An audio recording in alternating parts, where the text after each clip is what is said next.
내 아파트는 고요했다. 창밖으로 간간히 도시의 소음이 들려왔지만 내 세계는 책과 연구로 이루어진 작은 우주 속에 갇혀 있었다. 책상 위에는 온갖 학술 서적들과 복잡한 수식들이 적힌 논문들이 빼곡하게 쌓여 있었다. 한쪽 벽면을 가득 채운 화이트보드에는 미완성된 연구 프로젝트의 흐름도와 가설들이 어지럽게 얽혀 있었다. 나는 가운을 걸친 채 현미경 앞에 앉아 새로운 물질의 미세 구조를 관찰하고 있었다. 나의 이름은 김민서. 사람들은 나를 타고난 천재 혹은 괴짜 과학자라고 불렀지만 나는 그저 내가 좋아하는 연구에 몰두하는 평범한 사람이었다. 세상의 복잡한 인간관계나 화려한 사교 생활에는 전혀 관심이 없었다. 나의 유일한 목표는 오직 진리를 탐구하고 세상에 이로운 발견을 하는 것이었다. 나는 곧 이지훈과 결혼할 예정이었다. 그는 촉망받는 젊은 기업가로 스마트하고 잘생긴 외모에 완벽한 매너까지 갖춘 남자였다. 사람들은 우리가 어울리지 않는다고 수군거렸다. 그는 화려한 세상의 중심에 서 있는 사람이었고 나는 그림자처럼 연구실에 박혀 사는 사람이었으니. 하지만 지훈은 늘 내게 따뜻하고 다정하게 대해주었다. 나의 괴짜 같은 면모도 이해해주고 나의 연구를 지지해주었다. 나는 그의 사랑을 믿었다. 그는 나의 유일한 안식처이자 내가 세상과 연결되는 유일한 통로였다. 그와의 결혼은 나의 고요한 삶에 새로운 빛을 가져다 줄 것이라고 믿었다. 하지만 때때로 그의 눈빛에서 알 수 없는 공허함을 엿볼 때가 있었다. 그건 순간적인 착각일까? 아니면 내가 애써 외면하는 진실일까? 나는 늘 이 물음 앞에서 침묵했다. 그저 그를 믿고 싶었을 뿐이다. 점심시간이 되었다는 알람이 울렸다. 나는 습관적으로 냉장고 문을 열었다. 어제 배달시켜 먹다 남은 샐러드가 보였다. 나는 샐러드를 꺼내 전자레인지에 넣고 버튼을 눌렀다. 윙하는 전자레인지 소리만이 주방을 채웠다. 혼자 먹는 점심은 늘 그랬듯 조용했다. 포크가 접시에 부딪히는 소리, 채소를 씹는 소리만이 식탁을 가득 채웠다. 창밖으로는 간간히 차들이 지나가는 소리가 들려왔지만 나와는 상관없는 세상의 소리였다. 샐러드 맛은 나쁘지 않았지만 왠지 모르게 허전함이 밀려왔다. 나는 무심코 휴대폰을 들여다보았다. 지훈에게서 온 메시지가 보였다. 오늘도 야근이야. 미안해, 민서. 나는 짧게 괜찮아 라고 답장을 보냈다. 익숙한 답장이었다. 나는 커피 한 잔을 들고 발코니로 나섰다. 탁 트인 도시의 풍경이 한눈에 들어왔다. 그곳에서 나는 나의 유일한 취미인 새 관찰을 하곤 했다. 복잡한 과학 공식 대신 자연의 아름다움을 관찰하는 시간은 내게 작은 위로가 되었다. 새들은 자유롭게 하늘을 날아다녔고 나는 그들의 움직임에서 알 수 없는 평화를 느꼈다. 그날 오후 나는 연구실로 향하던 중이었다. 횡단보도를 건너려는데 문득 내 발치에 작은 그림자가 드리워졌다. 나는 고개를 숙였다. 작은 새 한 마리가 힘없이 땅바닥에 떨어져 있었다. 녀석은 날개를 파닥였지만 몸을 제대로 가누지 못했다. 분명 다친 것이 분명했다. 나는 잠시 망설였다. 지금은 연구실로 급히 가야 할 시간이었다. 중요한 실험이 나를 기다리고 있었다. 하지만 새의 가냘픈 울음소리가 내 마음을 흔들었다. 나는 새를 외면할 수 없었다. 생명을 소중히 여기는 나의 본성이 발동한 것이다. 나는 조심스럽게 무릎을 굽혀 새에게 다가갔다. 녀석은 공포에 질린 눈빛으로 나를 바라보았다. 나는 손수건을 꺼내 새를 조심스럽게 감쌌다. 녀석의 작은 심장이 내 손바닥 안에서 콩닥거리는 것이 느껴졌다. 괜찮아, 괜찮아질 거야. 나는 작은 목소리로 속삭였다. 연구실은 잠시 미뤄두고 나는 곧바로 집으로 향했다. 집으로 돌아와 나는 응급처치를 해줄 만한 것을 찾아보았다. 다행히 구급상자 안에 소독약과 작은 거즈가 있었다. 나는 새 날개에 난 작은 상처를 소독하고 거즈로 감싸주었다. 그리고는 작은 상자에 부드러운 천을 깔아 녀석을 넣어주었다. 나는 휴대폰으로 다친 새 응급처치를 검색하며 밤새도록 녀석을 보살폈다.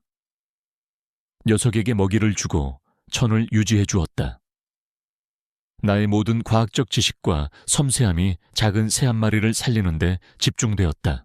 며칠 동안 나는 새를 정성껏 보살폈다.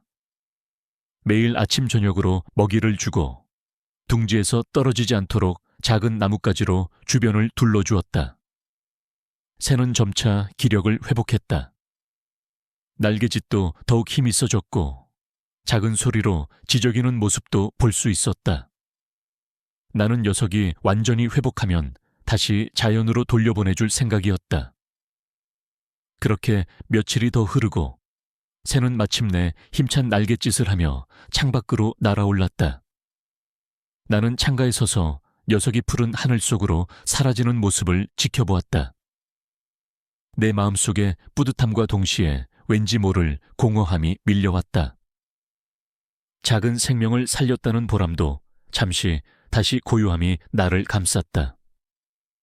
하지만 그 고요함 속에서도 작은 생명을 살렸다는 따뜻한 온기는 내 마음속에 오래도록 남아있었다. 나는 다시 연구실로 돌아왔다. 실험은 순조롭게 진행되었다. 복잡한 데이터들을 분석하고 새로운 가설을 세우는 동안 나는 무의식적으로 오른손에 낀 작은 은반지를 만지작거렸다.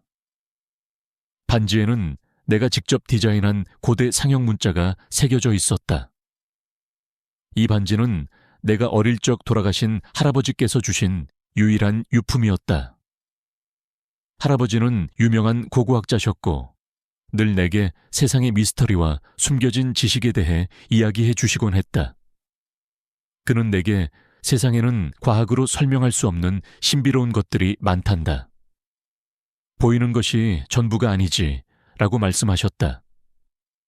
나는 그의 말을 이해할 수 없었지만 그가 주신 반지는 늘 나의 손가락에서 빛났다.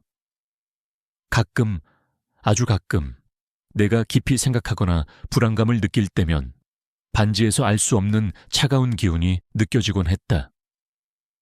그것은 마치 할아버지의 목소리처럼 내게 무언가를 경고하는 듯했다. 내 침대 머리맡에는 낡은 수첩이 놓여 있었다. 그 안에는 내가 어릴 적부터 써온 듯한 정체불명의 상형 문자들이 빼곡하게 적혀 있었다. 그것은 내가 무의식적으로 그려낸 그림이자 동시에 세상에 알려지지 않은 어떤 언어 같기도 했다. 나는 이 수첩을 좀처럼 열어보지 않았다. 아니, 열어볼 수 없었다는 표현이 더 정확할지도 모른다. 너무나도 개인적이고 설명할 수 없는 나의 비밀이었다. 이따금씩 나는 수첩에 손을 얹고 감겨진 눈으로 그 안에서 뿜어져 나오는 알 수 없는 기운을 느끼려 애썼다. 내가 지닌 재능 혹은 어쩌면 부담스러웠던 능력이 이 수첩 안에 잠들어 있는 것만 같았다. 나는 그것을 깨우고 싶지 않았다. 이 평화로운 일상을 지키고 싶었다. 지훈과의 결혼을 앞두고 나는 더욱 이 모든 비밀을 깊숙이 묻어두고 싶었다. 드디어 결혼식 날이 다가왔다. 나는 하얀 웨딩드레스를 입고 거울 앞에 섰다. 내 모습은 너무나도 낯설었다. 늘 영구복 차림에 뿔탕경을 쓰고 실험실에 박혀있던 내가 이렇게 아름다운 웨딩드레스를 입고 있다니. 하지만 내 마음속에는 설렘과 함께 알 수 없는 불안감이 자리 잡고 있었다. 지훈의 눈빛에서 보았던 그 공허함, 그것이 자꾸만 나를 괴롭혔다. 하지만 나는 애써 외면했다. 오늘만큼은 모든 것을 잊고 행복하고 싶었다. 결혼식장은 수많은 사람들로 북적였다. 화려한 꽃장식과 샹들리에가 빛났고 아름다운 음악이 울려 퍼졌다. 국내외 유명 인사들과 재계 인사들이 대거 참석했다. 강연대에 서 있는 지우는 완벽한 모습이었다. 그는 내게 따뜻한 미소를 지었고 나는 그의 손을 잡았다. 우리의 결혼은 모두에게 축복받는 듯 했다.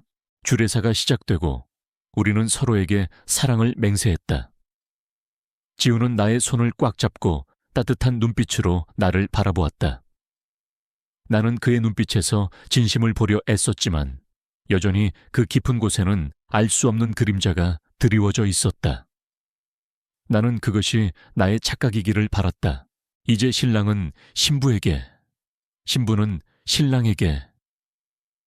주례사의 말이 이어졌다. 나는 지훈에게 반지를 끼워주기 위해 손을 내밀었다. 그때였다. 갑자기 결혼식장 문이 활짝 열리더니 검은색 정장을 입은 사람들이 우르르 들어섰다. 그들은 망설임 없이 강연대를 향해 달려왔다.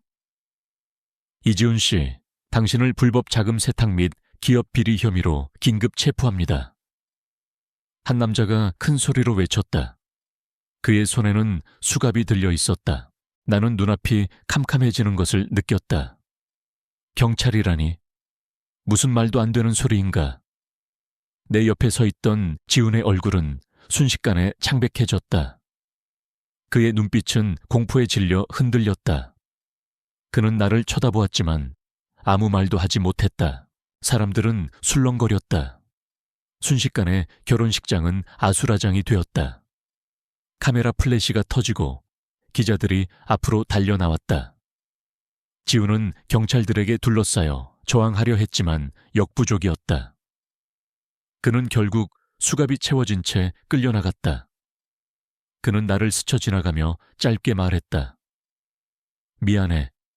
민서. 그의 목소리는 희미하게 떨렸다. 그 순간 나는 그의 눈빛에서 더 이상 사랑이나 공허함이 아닌 아주 깊은 절망을 보았다. 나는 그 자리에 주저앉았다. 웨딩드레스 자락이 차가운 대리석 바닥에 나뒹굴었다. 내 머릿속은 하얗게 비어버렸다. 내가 방금 들은 말이 사실인가? 이지훈, 나의 남편이 될 사람이 범죄자라니? 나는 믿을 수 없었다. 모든 것이 꿈이기를 바랐지만 현실은 냉혹했다. 수많은 사람들의 시선이 내게 집중되었다. 그들의 눈빛에는 동정심뿐만 아니라 호기심 그리고 알 수 없는 비난이 섞여 있었다. 저 여자도 한통속 아니야.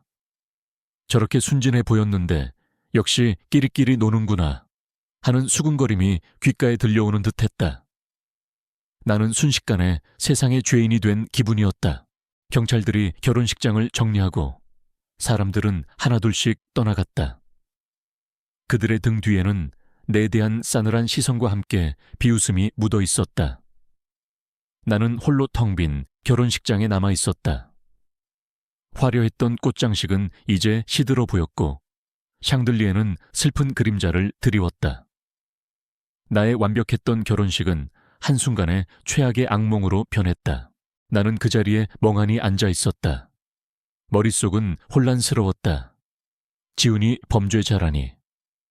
내가 사랑했던 그 사람이 사실은 거대한 사기극의 주범이었다니. 나는 그를 너무나도 몰랐던 것이다. 나의 순진함이, 나의 무관심이 이런 비극을 초래한 것일까? 나는 손목에 낀 은반지를 만지작거렸다.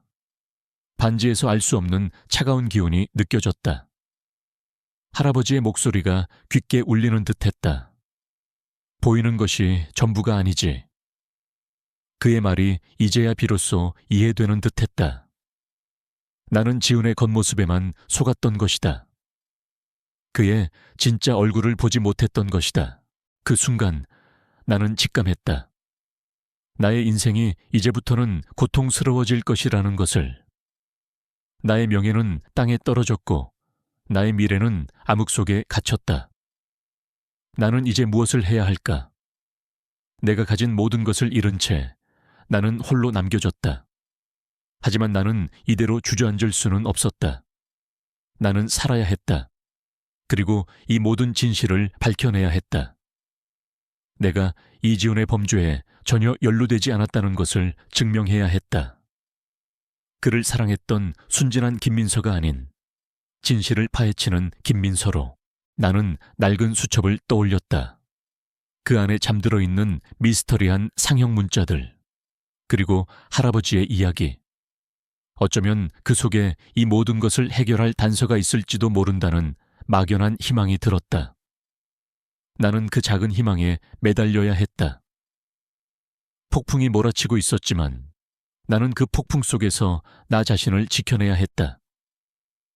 그리고 언젠가 모든 진실이 밝혀지면서 이 모든 상황이 예상치 못하게 뒤집힐 것이라고 희미하게나마 희망했다. 그들이 나를 무너뜨리려 했지만 나는 다시 일어설 것이다. 나의 방식으로 낡은 여관방의 습하고 퀴퀴한 공기가 나를 짓눌렀다. 삐걱거리는 침대에 몸을 뉘었지만 잠은 그림자처럼 나를 피해갔다. 창밖에서는 도시의 소음이 끊임없이 들려왔다.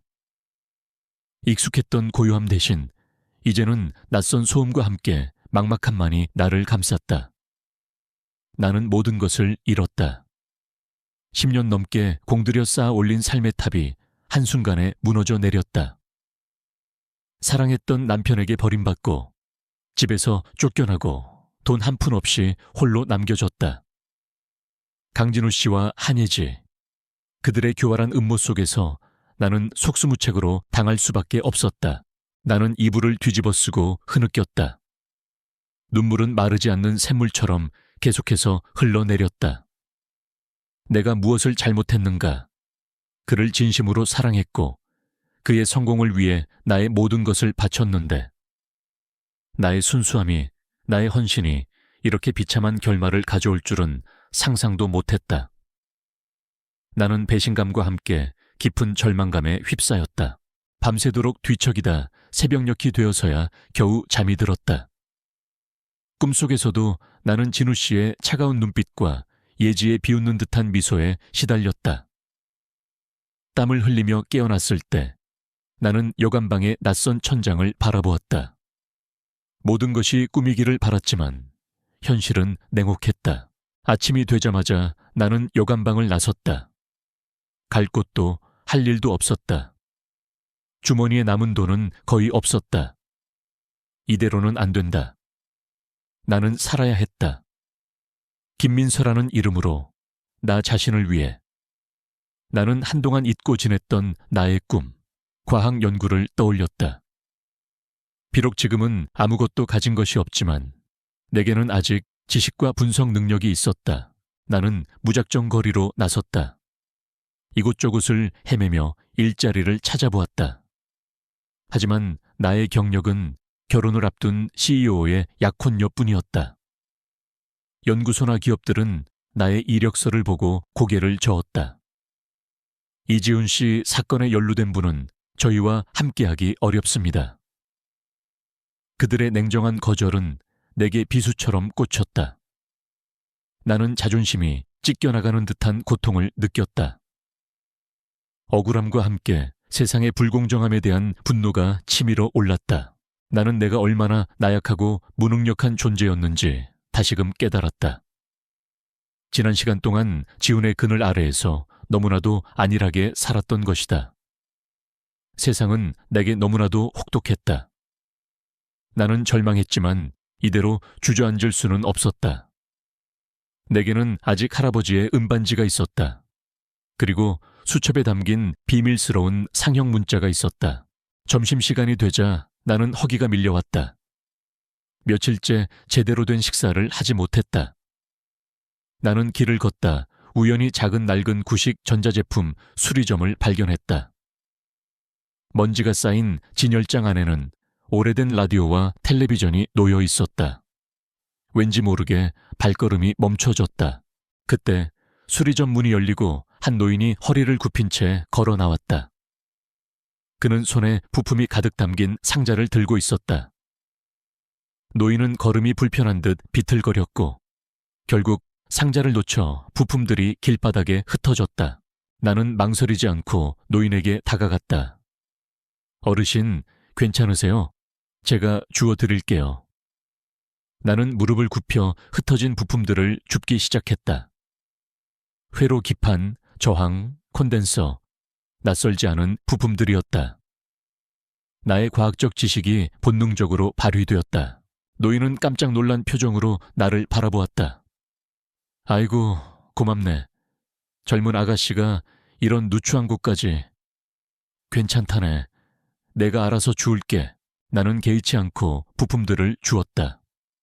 그러다 문득 부러진 회로 기판 하나가 눈에 들어왔다. 나는 그것을 집어들고 자세히 살펴보았다. 복잡한 회로도였지만 문제점이 한눈에 들어왔다.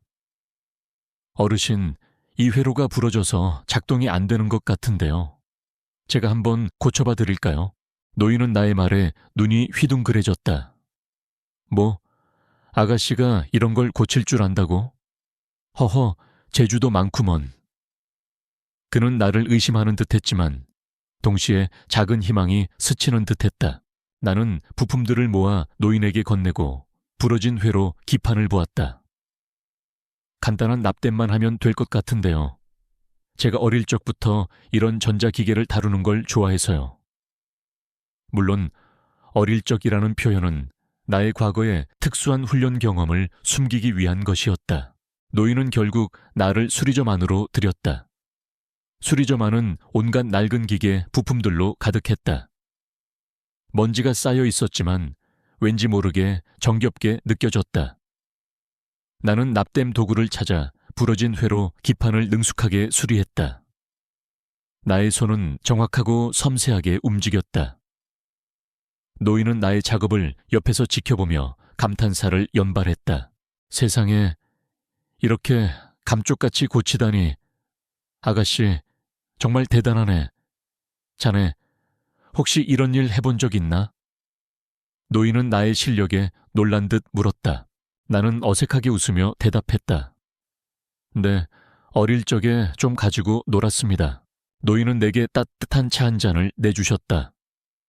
아가씨, 그런데 얼굴이 많이 상하셨네. 혹시 무슨 힘든 일 있으세요? 그는 걱정스러운 눈빛으로 나를 바라보았다.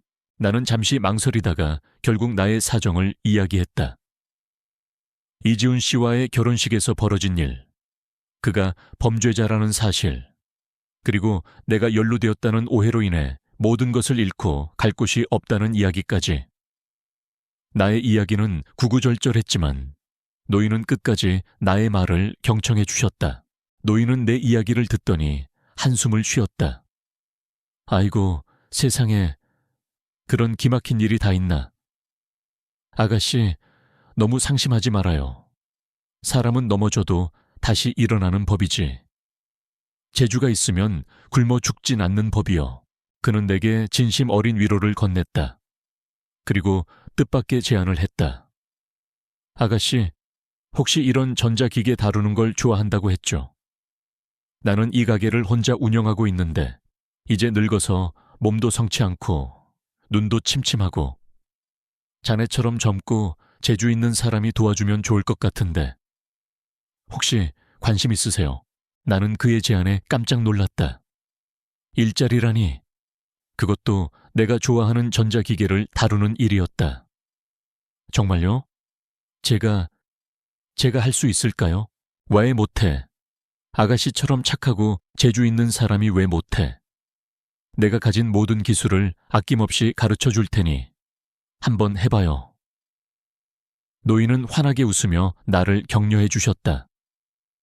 그는 내게 작은 희망의 불씨를 안겨주었다. 그는 내가 가진 숨겨진 재능을 알아봐준 유일한 사람이었다. 나는 그의 제안을 감사히 받아들였다. 그렇게 나는 낡은 전자제품 수리점의 견습 기술자가 되었다. 비록 보잘것없는 시작이었지만 내게는 더없이 소중한 기회였다. 나는 매일 새벽 일찍 일어나 수리점으로 향했다. 먼지 쌓인 작업복을 입고 낡은 도구들을 사용하여 고장난 라디오와 텔레비전을 고쳤다. 손끝에서 느껴지는 차가운 금속과 복잡한 회로의 감촉은 내게 잊고 지냈던 행복을 안겨주었다. 나는 다시 살아 숨 쉬는 것 같았다. 나의 타고난 분석력과 섬세한 손재주가 빛을 발하는 순간이었다. 나는 밤늦게까지 수리점에 남아 전자기계들을 공부하고 새로운 수리 기술을 익혔다. 노인은 나의 열정과 재능을 알아봐 주었고 내게 아낌없는 지원을 해주었다.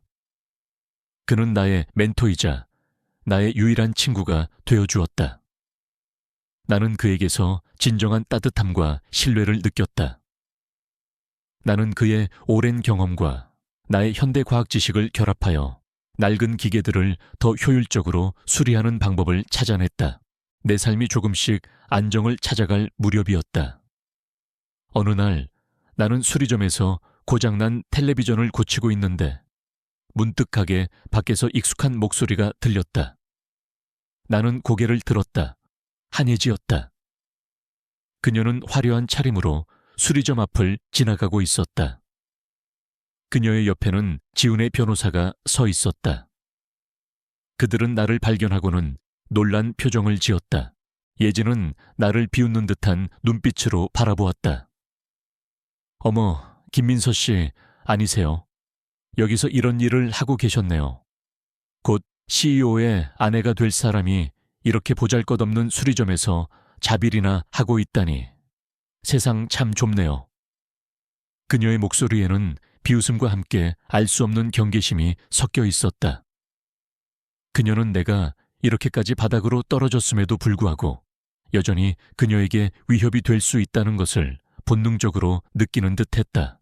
나는 그녀의 비아냥거림에 애써 표정을 감추었다. 당신과는 상관없는 일입니다.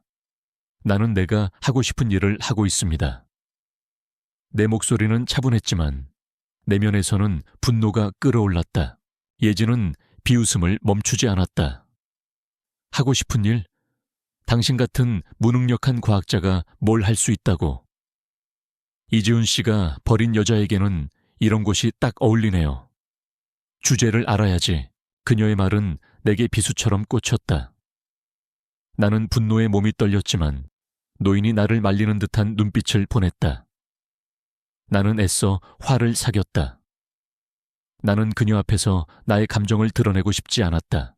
예지는 잠시 더 나를 비웃더니 이내 몸을 돌려 사라졌다. 그녀가 완전히 시야에서 사라질 때까지 나는 그 자리에 서 있었다. 노인은 내게 다가와 어깨를 다독였다. 신경 쓰지 마세요, 아가씨. 저런 사람들은 남의 불행을 보고 즐거워하는 법이에요. 아가씨는 잘하고 있으니 걱정 말아요. 나는 노인의 따뜻한 위로에 눈물이 핑 돌았다. 그의 말은 내게 큰 힘이 되었다. 나는 더 이상 과거의 나약한 내가 아니었다. 나는 내 손으로 나의 삶을 개척해 나가고 있었고 나를 믿어주는 사람들이 있었다. 하지만 예지의 등장은 내게 새로운 불안감을 안겨주었다. 그녀는 내가 가진 분석력과 섬세한 관찰력을 보았다. 그리고 그녀의 눈빛에는 질투와 함께 알 수 없는 음모가 서려 있었다. 그녀는 내가 이렇게 다시 일어서는 것을 용납하지 않을 것이다. 그녀는 분명히 나를 방해하려 들 것이다. 그녀는 내가 진우 씨의 비리를 파헤칠까봐 두려워하는 듯했다. 나는 그날 밤 낡은 수첩을 펼쳤다. 그동안 잊고 지냈던 나의 꿈, 세상에 숨겨진 진실을 파헤치는 일에 대한 열정이 다시금 불타올랐다. 나는 밤새도록 수첩에 알 수 없는 상형 문자들을 그려 넣었다. 그것은 나의 머릿속에서 복잡하게 얽힌 정보들을 정리하고 분석하는 나만의 방식이었다. 내 손끝에서 마법이 일어나는 듯했다. 나는 내가 가진 재능을 사용하여 나의 가치를 증명할 것이다. 그리고 예지와 진우 씨의 교활한 음모를 밝혀내고 나의 결백을 세상에 증명할 것이다. 나는 다시 한번 손목에 낀 은반지를 만지작거렸다. 차가운 금속의 감촉이 내게 용기를 주었다. 할아버지의 말씀이 떠올랐다. 보이는 것이 전부가 아니지. 나는 이제 이 반지가 단순한 유품이 아니라는 것을 깨달았다. 그것은 내가 잃지 말아야 할 나의 본질이자 나의 꿈을 향해 나아갈 수 있는 힘의 원천이었다. 그것은 내가 지닌 특별한 감각과 연결되어 있는 듯했다. 나는 이 모든 시련을 극복하고 내가 원하는 삶을 쟁취할 것이다. 그리고 예지와 진우 씨의 음모를 세상에 폭로하고 나의 결백을 만천에 드러낼 것이다. 나의 싸움은 이제 막 시작되었다. 나의 과학적 지식과 숨겨진 능력, 그리고 노인의 경험이 합쳐진다면 나는 이 모든 난관을 헤쳐나갈 수 있을 것이다. 한예지의 등장 이후 내 마음속 평화는 다시 한번 흔들렸다. 낡은 전자제품 수리점에서의 견습 생활은 내게 새로운 희망을 주었지만 그녀의 비웃음과 경계심 가득한 눈빛은 내가 완전히 자유로워질 수 없다는 것을 상기시켰다. 그녀는 내가 이렇게 다시 일어서는 것을 용납하지 않을 것이었다. 그녀는 분명히 나를 방해하려 들 것이고 나의 작은 행복마저도 빼앗으려 할 터였다. 나는 매일 밤 침대에 누워 천장을 응시하며 그녀의 다음 수를 예측하려 애썼다. 그녀는 단순히 내가 불행해지기를 바라는 것을 넘어 내가 이지훈의 사건과 관련하여 어떤 진실을 밝혀낼까봐 두려워하는 듯했다. 노인은 나의 불안감을 눈치챈 듯했다. 그는 내게 따뜻한 차를 건네며 말했다. 아가씨, 너무 신경 쓰지 말아요. 저런 사람들은 원래 그래요. 남이 잘 되는 꼴을 못 보거든. 아가씨는 재주가 있으니 언젠가 빛을 볼 거예요. 그의 말은 내게 큰 위로가 되었다. 나는 그에게 솔직하게 나의 불안감을 털어놓았다. 이지훈과의 결혼식에서 벌어진 일, 그가 범죄자라는 오해, 그리고 예지가 나를 향해 보이는 적대감까지. 노인은 내 이야기를 조용히 듣더니 고개를 끄덕였다. 세상에 그런 기막힌 일이 다 있나? 아가씨, 너무 속상해하지 마요. 언젠가는 진실이 밝혀질 거예요. 하늘은 스스로 돕는 자를 돕는 법이거든. 나는 노인의 말에 힘을 얻었다. 그래, 나는 더 이상 나약하게 당하고만 있지 않을 것이다. 내게는 아직 숨겨진 재능이 있었고 나를 믿어주는 노인이 있었다. 나는 내 손으로 나의 삶을 개척해 나갈 것이다. 그리고 언젠가 이지훈과 한예지의 교활한 음모를 세상에 밝혀낼 것이다. 내가 그들의 거짓말에 속지 않았고 그들의 범죄에 연루되지 않았다는 것을 증명해야 했다. 나는 더욱 열심히 전자제품 수리 기술을 익히고 새로운 전자공학 이론들을 공부했다. 밤늦게까지 수리점에 남아 복잡한 회로들을 분석하고 고장난 기계들의 원인을 파헤쳤다. 노인은 내게 아낌없는 가르침을 주셨다. 그는 내가 가진 독창적인 분석력과 섬세한 손재주를 칭찬하며 나의 잠재력을 최대한 끌어낼 수 있도록 도와주었다. 그는 내가 잃어버린 연구자로서의 열정을 다시 찾을 수 있도록 이끌어주는 등대 같았다. 내가 수리한 전자제품들은 손님들에게 좋은 반응을 얻었다. 나의 수리 능력은 정확하고 효율적이었으며 무엇보다 오래된 기계에 새로운 생명을 불어넣는다는 평가를 받았다. 한 번은 내가 고친 낡은 라디오가 마을 어르신들 사이에서 큰 인기를 끌었다. 찌그러지고 소리가 제대로 나지 않던 라디오가 나의 손을 거쳐 다시 아름다운 음악을 들려주자 어르신들은 나의 기술에 감탄했다. 나는 나의 재능이 인정받는다는 사실에 큰 보람을 느꼈다. 내 삶이 조금씩 안정을 찾아가고 김민서라는 이름으로 세상에 다시 설 수 있을 것이라는 희망이 피어날 무렵이었다. 노인은 내게 중요한 제안을 했다. 아가씨, 이제 자네 실력은 나를 뛰어넘었어요. 더 이상 여기서 견습 기술자로 있을 필요가 없어요. 나는 자네가 더 큰 무대에서 빛을 발할 수 있다고 확신해요. 더 큰 무대라뇨? 나는 그의 말에 의아했다. 매년 열리는 전국 발명 경진대회에 나가봐요. 새로운 기술이나 혁신적인 아이디어를 가진 사람들이 참여하는 대회라네. 거기서 우승하면 투자도 받을 수 있고 자네의 이름을 널리 알릴 수 있을 거예요. 나는 노인의 제안에 깜짝 놀랐다. 전국 발명 경진 대회라니. 그것은 내가 한때 꿈꾸었지만 너무나도 멀게만 느껴졌던 꿈의 무대였다. 나의 전공과는 거리가 있었지만 나의 과학적 지식과 응용력이라면 충분히 가능성이 있었다. 제가 과연 할 수 있을까요? 저는 정식으로 전자공학을 전공한 적도 없고 아가씨는 타고난 재능이 있어요. 그리고 누구보다 뜨거운 열정을 가지고 있잖아. 나는 자네가 할 수 있다고 믿어요. 도전해봐요. 이번 기회를 놓치면 후회할 거예요. 노인은 내게 용기를 북돋아 주었다. 그의 확신에 찬 눈빛은 내게 큰 힘이 되었다. 나는 결국 경진대회에 도전하기로 결심했다. 그것은 내게 큰 용기가 필요한 일이었다. 나는 과거의 그림자에서 벗어나 나 자신을 세상에 드러내야 했다. 나는 밤낮 없이 경진대회 출품작 준비에 매달렸다. 나의 모든 과학적 지식과 창의력을 동원하여 최고의 작품을 만들고 싶었다. 나는 할아버지의 음반지에서 영감을 얻어 시간의 증인, 디지털 기록 복원 장치라는 주제로 작품을 디자인했다. 보이지 않는 진실, 사라진 증거들을 복원하여 시간을 증명하겠다는 메시지를 담고 싶었다. 특히 이지훈 사건의 진실을 밝혀내고 싶은 나의 간절한 염원이 담겨 있었다. 작품을 만드는 동안 나는 잊고 지냈던 내 안의 깊은 감정들과 마주해야 했다. 이지훈에게 받은 배신감, 한예지의 비열함, 그리고 이혼 후 겪었던 절망감까지. 하지만 이제는 그 모든 것이 나를 아프게 하는 대신 나의 발명에 깊이를 더하는 원천이 되었다. 나는 아픔을 승화시켜 기술로 표현하고 싶었다. 내가 가진 특수한 감각과 상형 문자에 대한 이해는 복잡한 회로를 직관적으로 이해하고 새로운 알고리즘을 개발하는 데 큰 도움이 되었다. 나는 마치 보이지 않는 흐름을 읽을 수 있는 듯 했다. 경진대회 심사일이 다가올수록 나의 긴장은 극에 달했다. 나는 혹시 모를 상황에 대비하여 작품을 몇 번이나 점검했다.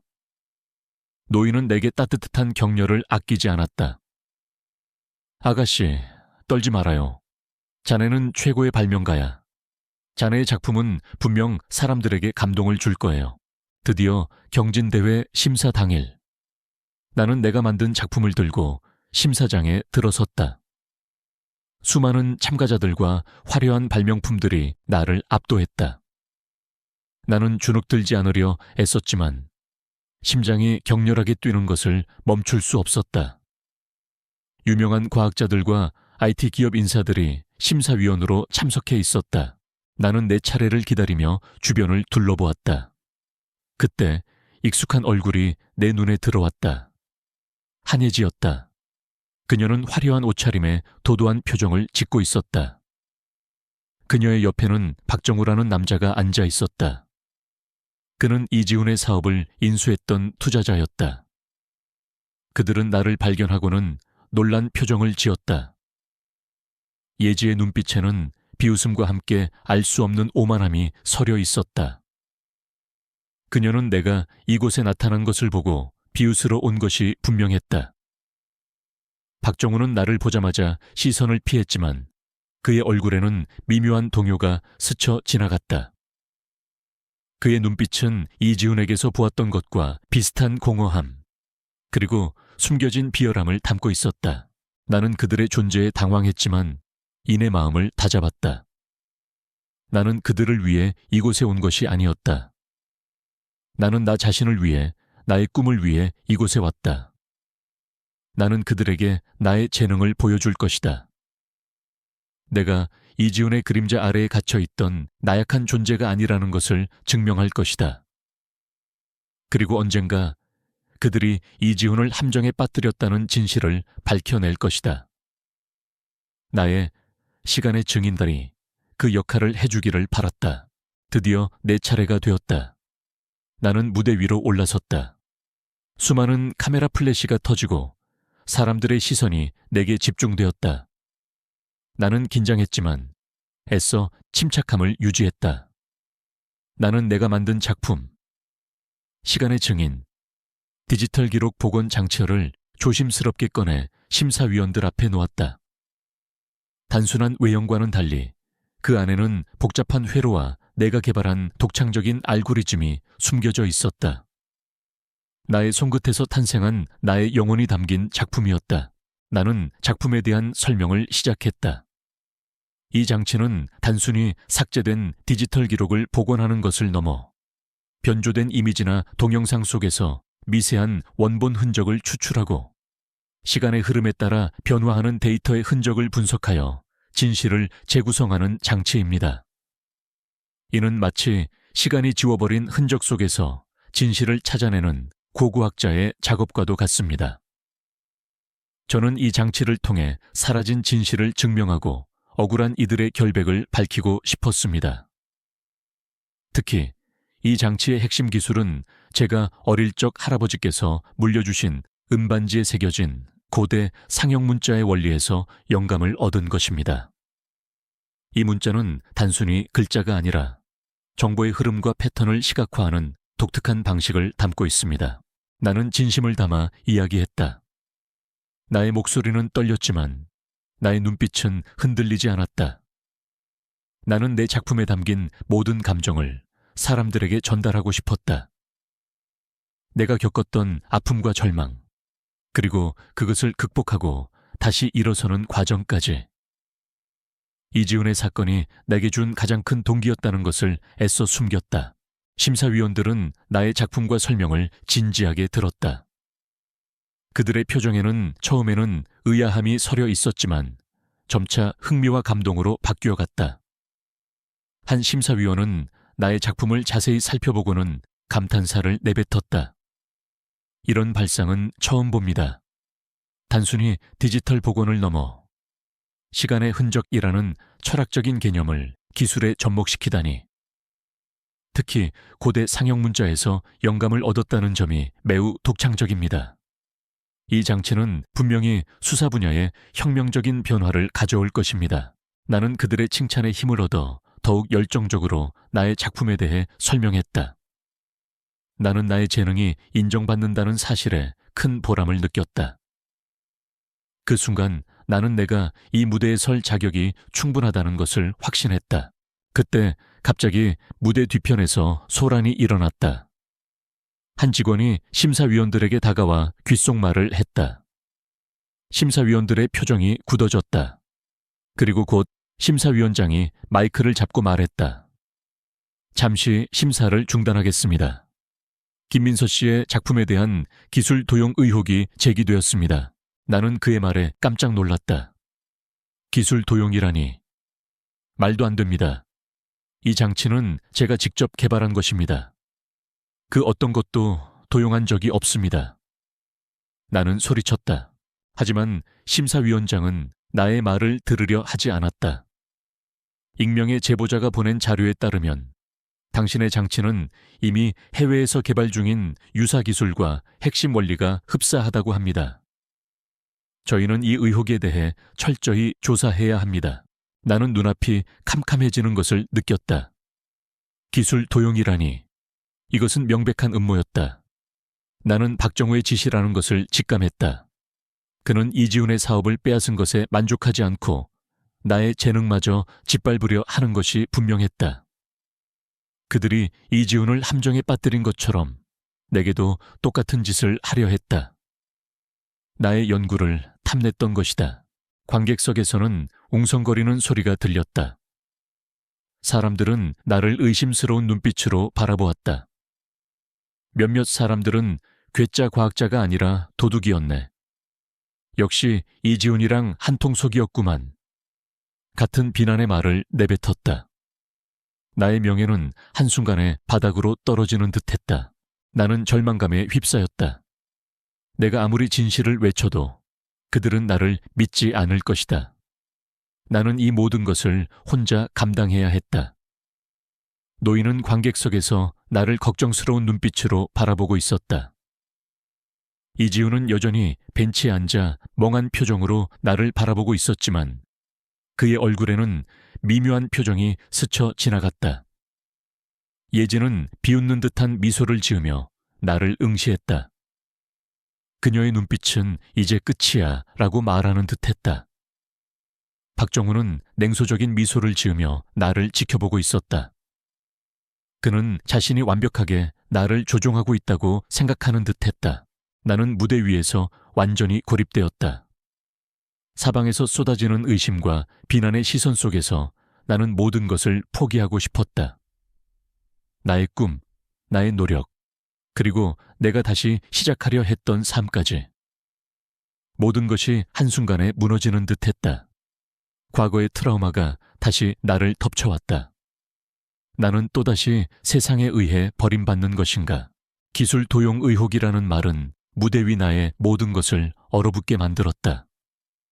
심장은 쿵쿵거렸고 귀에서는 웅성거리는 사람들의 소리가 멀리서 들리는 듯했다. 차가운 식은땀이 등을 타고 흘러내렸다. 이건 명백한 함정이었다. 박정우, 그의 냉소적인 미소가 모든 것을 말해주고 있었다. 그는 이지훈을 파멸시킨 것에 만족하지 않고 나의 재능마저 짓밟아 영원히 침묵시키려 하는 것이 분명했다. 나는 필사적으로 항변했다. 말도 안 됩니다. 이 장치는 제가 직접 개발한 것입니다. 그 어떤 기술도 도용한 적이 없습니다. 모든 것은 저의 독창적인 아이디어와 노력의 결과물입니다. 내 목소리는 떨렸지만 나는 억울함에 차 있었다. 그러나 심사위원들과 관객들의 눈빛은 이미 의심으로 가득 차 있었다. 그들은 나의 말을 믿지 않는 듯했다. 그들의 시선은 마치 내가 파렴치한 사기꾼이라도 되는 양 날카롭게 나를 꿰뚫었다. 내 오랜 꿈이자 열정이 담긴 발명품이 한순간에 도둑질로 매도당하는 상황은 결혼식장에서 겪었던 절망감보다 더한 고통을 안겨주었다. 심사위원장은 단호한 목소리로 말했다. 김민서 씨, 현재 저희는 익명의 제보자로부터 받은 증거 자료를 검토 중입니다. 이 의혹이 사실로 밝혀질 경우 당신은 경진대회에서 즉시 탈락할 뿐만 아니라 향후 모든 업계 활동에 심각한 제재를 받게 될 것입니다. 나는 몸이 떨려왔다. 이것은 단순한 탈락 문제가 아니었다. 나의 꿈, 나의 미래, 그리고 내가 지키고자 했던 명예가 한순간에 산산조각 날 위기였다. 이지훈 사건 이후 어렵게 다시 일어섰는데 이제는 재능마저 부정당하고 모든 것을 잃게 될 판이었다. 내가 그렇게도 갈망했던 김민서라는 이름은 영원히 기술 도용범이라는 낙인과 함께 사라질 운명이었다. 나의 존재 자체가 부정당하는 것 같았다. 한예진은 관객석에서 나를 비웃는 듯한 미소를 지었다. 그녀의 눈빛은 이제 너의 세상은 끝이야라고 말하는 듯했다. 그녀의 옆에 앉아있던 강진우 씨는 여전히 나를 외면했지만 그의 얼굴에는 미묘한 동요가 스쳐 지나갔다. 아마 그도 이 상황이 예사롭지 않다는 것을 느끼고 있을 터였다. 그는 아마도 박정우가 이런 극단적인 방법까지 쓸 줄은 몰랐을 것이다. 그의 표정에서는 경멸과 함께 일말의 당황스러움이 엿보였다. 박정우는 팔짱을 낀 채 흡족한 미소를 짓고 있었다. 나는 심사위원들을 향해 고개를 돌렸다. 부탁드립니다. 제발 제 말을 믿어주세요. 저는 단 한 번도 남의 기술을 도용한 적이 없습니다. 이 장치는 저의 모든 열정과 과학적 지식을 담아 만든 것입니다. 제 할아버지께서 주신 이 은반지에 새겨진 고대 상형 문자의 원리에서 영감을 얻어 개발한 기술입니다. 이것을 어떻게 도용이라고 할 수 있습니까? 이 장치는 제 삶의 이야기입니다. 나는 오른손에 낀 은반지를 움켜쥐었다. 차가운 금속의 감촉이 나의 떨리는 손에 전해졌다. 할아버지의 말씀이 귓게 울리는 듯했다. 보이는 것이 전부가 아니지. 세상에는 과학으로 설명할 수 없는 신비로운 것들이 많단다. 하지만 지금 이 순간 그 신비로운 힘은커녕 모든 것이 나를 짓누르는 듯했다. 나는 나의 특별한 감각이 지금 이 상황에서 아무런 도움이 되지 못한다는 것에 절망했다. 심사위원 중 한 명이 냉철하게 말했다. 감정적인 호소는 심사에 영향을 미치지 않습니다. 우리는 객관적인 증거를 원합니다. 당신의 기술이 도용이 아니라는 명백한 증거를 제시하십시오. 그렇지 않다면 우리는 규정대로 당신을 실격 처리할 수밖에 없습니다. 나는 막막했다. 어떻게 증명할 수 있을까? 나의 연구 과정이 담긴 수첩은 낡은 수리점에 있었다. 그곳까지 가서 가져올 시간도 없었다. 게다가 지금 이 자리에서 내가 이 장치를 도용하지 않았음을 증명할 방법은 무엇이 있을까? 나는 깊은 절망감에 휩싸였다. 경진대회 참가자들 중 나를 동정하는 사람은 아무도 없는 듯했다. 그들은 모두 경쟁자였고 나의 몰락을 방일지도 몰랐다. 그때 관객석에서 노인이 벌떡 일어섰다. 그는 나를 향해 소리쳤다. 아가씨, 당황하지 마세요. 자네는 할 수 있어요. 자네는 최고의 발명가야. 자네의 작품은 진심이 담겨 있어. 내가 증명할 수 있어요. 노인의 목소리는 내게 작은 용기를 주었다. 그래, 나는 혼자가 아니었다. 나를 믿어주는 사람이 있었다. 나는 그의 눈빛에서 강한 신뢰를 보았다. 그는 언제나 나의 든든한 버팀목이었다. 그의 존재만으로도 나는 다시 일어설 힘을 얻는 듯했다. 나는 그의 얼굴에서 따뜻한 희망의 빛을 보았다. 그의 오랜 경험이 담긴 눈빛은 내게 용기를 주었다. 하지만 시간은 나를 기다려주지 않았다. 심사위원장은 시계를 보며 말했다. 시간이 얼마 남지 않았습니다. 5분 안에 당신의 결백을 증명하십시오. 그렇지 않으면 규정대로 탈락 처리될 것입니다. 그의 목소리에는 단호함이 묻어 있었다. 그는 규정대로 처리할 수밖에 없다는 것을 보여주려는 듯했다. 5분. 너무나도 짧은 시간이었다. 나는 눈을 감았다. 머릿속이 하얘지는 듯했다. 그때 내 안에서 무언가가 번뜩였다. 할아버지의 음반지, 그리고 내가 이 장치를 개발했던 순간의 모든 기억들이 파노라마처럼 스쳐 지나갔다. 내가 이 반지를 처음 만났을 때의 감각, 할아버지의 따뜻한 손길, 그리고 보이지 않는 데이터의 흐름을 상상하며 밤새도록 회로를 설계했던 그날의 열정까지. 모든 것이 생생하게 떠올랐다. 특히 수첩 속 상형 문자들이 특정한 패턴으로 배열되는 모습이 눈앞에 그려졌다. 나는 다시 눈을 떴다. 더 이상 불안하거나 두렵지 않았다. 내 눈빛에는 굳은 결의가 서려 있었다. 나는 내가 가진 모든 것을 보여줄 것이다. 나의 재능, 나의 열정, 그리고 나의 진심까지. 나는 박정우의 교활한 음모에 굴복하지 않을 것이다. 나는 마이크를 잡고 심호흡을 했다. 저는 지금 이 자리에서 제 장치가 기술 도용이 아님을 증명하겠습니다. 나의 목소리는 전보다 훨씬 또렷하고 단호했다. 관객석은 다시 조용해졌다. 모든 시선이 내게 집중되었다. 한예진은 나를 비웃던 표정을 지우고 의아한 눈빛으로 나를 바라보았다. 이지우는 고개를 들고 나를 응시했다. 그의 눈빛에는 호기심과 함께 알 수 없는 불안감이 엿보였다. 박정우는 냉소적인 미소를 거두고 긴장한 표정으로 나를 지켜보고 있었다. 나는 천천히 내가 만든 대안 시간의 증인, 디지털 기록 복원 장치를 손에 들었다. 이 장치는 단순히 삭제된 디지털 기록을 복원하는 것을 넘어 변조된 이미지나 동영상 속에서 미세한 원본 흔적을 추출하고 시간의 흐름에 따라 변화하는 데이터의 흔적을 분석하여 진실을 재구성하는 장치입니다. 나는 설명을 이어갔다. 나의 목소리에는 진심이 담겨 있었고 나의 눈빛은 뜨거운 열정으로 빛났다. 나는 마치 내 안의 모든 것을 쏟아내듯이 설명했다. 특히 이 장치의 핵심 기술은 제가 어릴 적 할아버지께서 물려주신 음반지에 새겨진 고대 상형 문자의 원리에서 영감을 얻은 것입니다. 이 문자는 단순히 글자가 아니라 정보의 흐름과 패턴을 시각화하는 독특한 방식을 담고 있습니다. 저는 이 원리를 디지털 데이터 분석에 적용했습니다. 나는 설명을 이어갔다.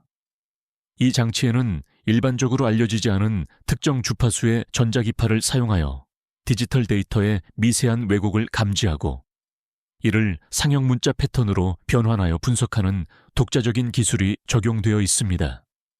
이는 특정 기기에서만 발생하고 기록되는 고유한 디지털 지문을 찾아내는 원리입니다.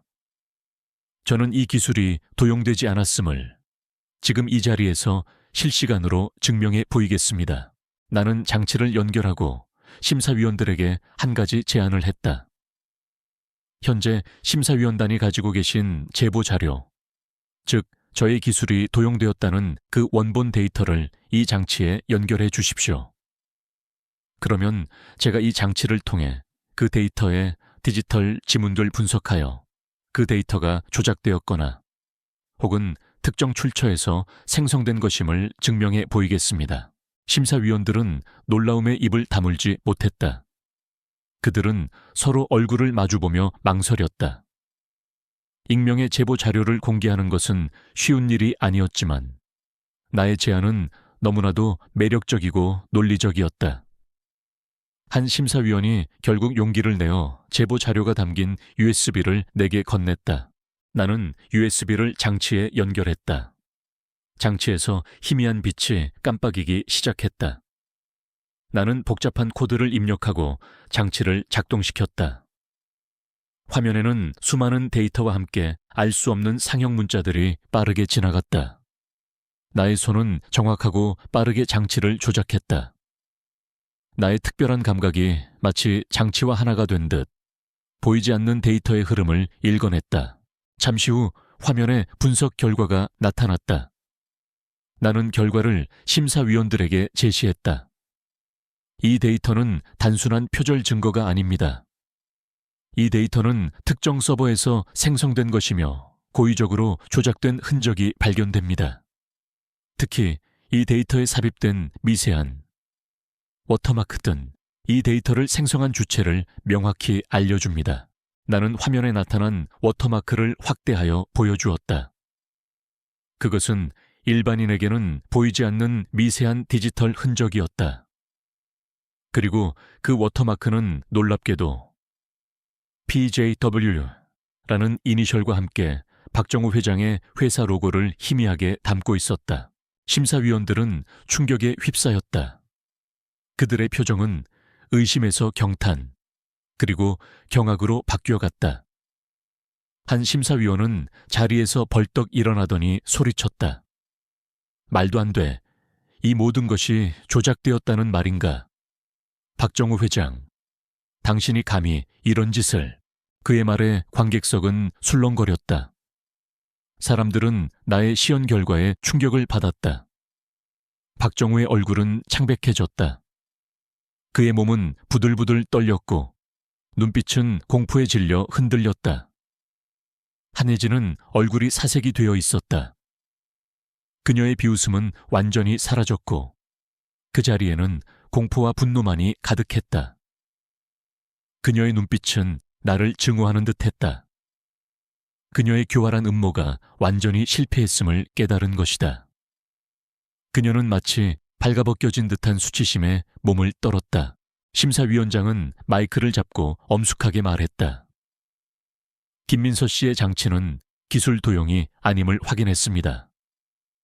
오히려 기존의 틀을 깨는 혁신적인 기술과 분석력이 결합된 독창적인 발명품임이 증명되었습니다. 그리고 이 장치를 통해 밝혀진 진실은 충격적입니다. 김민서 씨, 당신은 이번 경진대회의 최종 우승자입니다. 그의 말이 끝나자마자 박람 회장은 뜨거운 박수갈채와 환호성으로 가득 찼다. 사람들은 자리에서 일어나 나를 향해 박수를 보냈다. 나는 감격했다. 눈물이 핑 돌았지만 나는 울지 않았다. 나는 이 순간을 위해 너무나도 많은 것을 인내하고 노력했다. 나의 결백이 증명되고 나의 재능이 세상에 인정받는 순간이었다. 나는 마침내 김민서라는 이름으로 세상에 우뚝 섰다.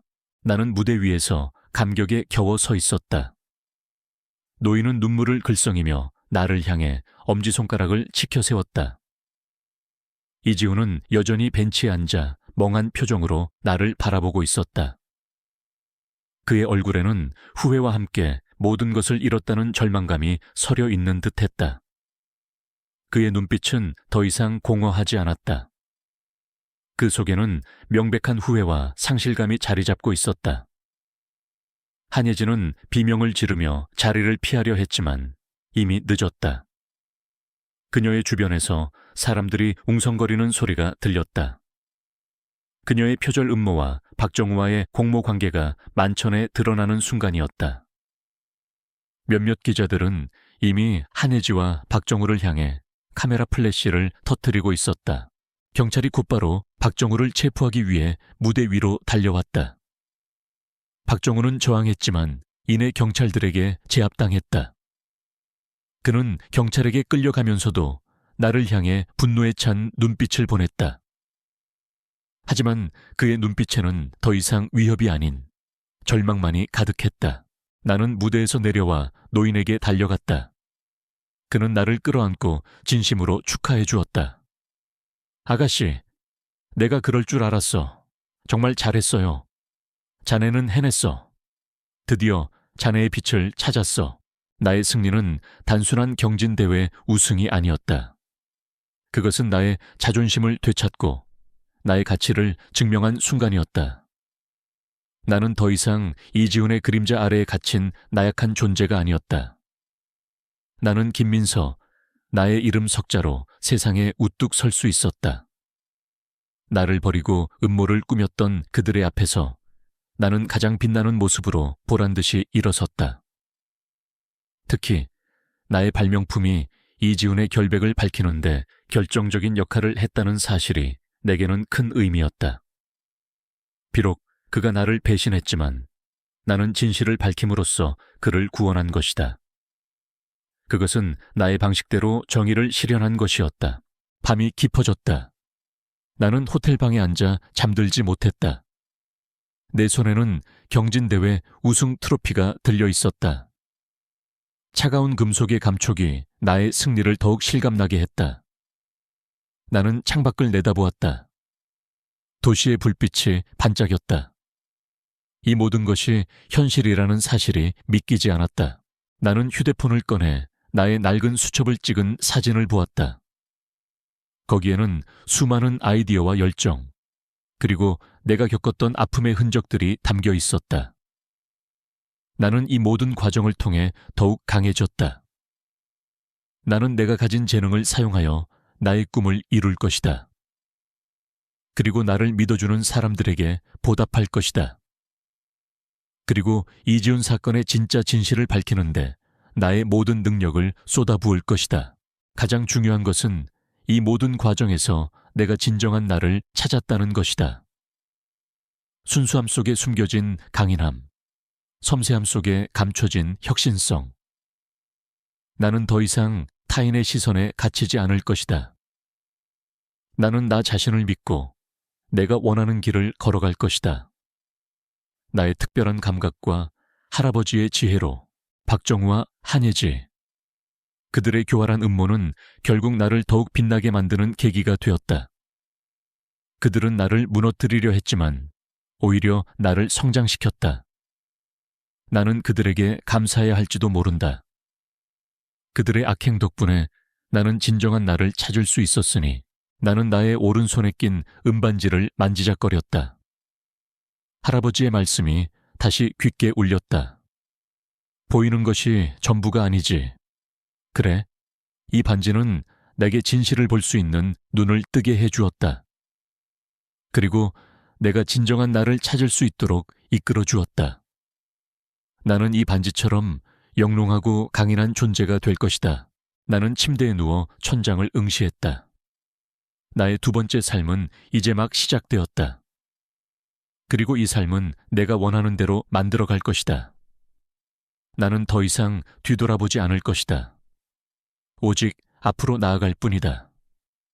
나의 꿈을 향해 나의 가치를 증명하기 위해 경진대회의 무대 위에서 기술 도용 의혹이라는 심사위원장의 선언은 나를 완전히 얼어붙게 만들었다. 심장은 쿵쾅거렸고 귓게는 웅성거리는 군중의 소음이 마치 멀리서 들려오는 듯 희미했다. 차가운 식은땀이 등줄기를 타고 흘러내렸다. 나는 직감적으로 이 모든 것이 박정우가 꾸민 교활한 함정임을 알았다.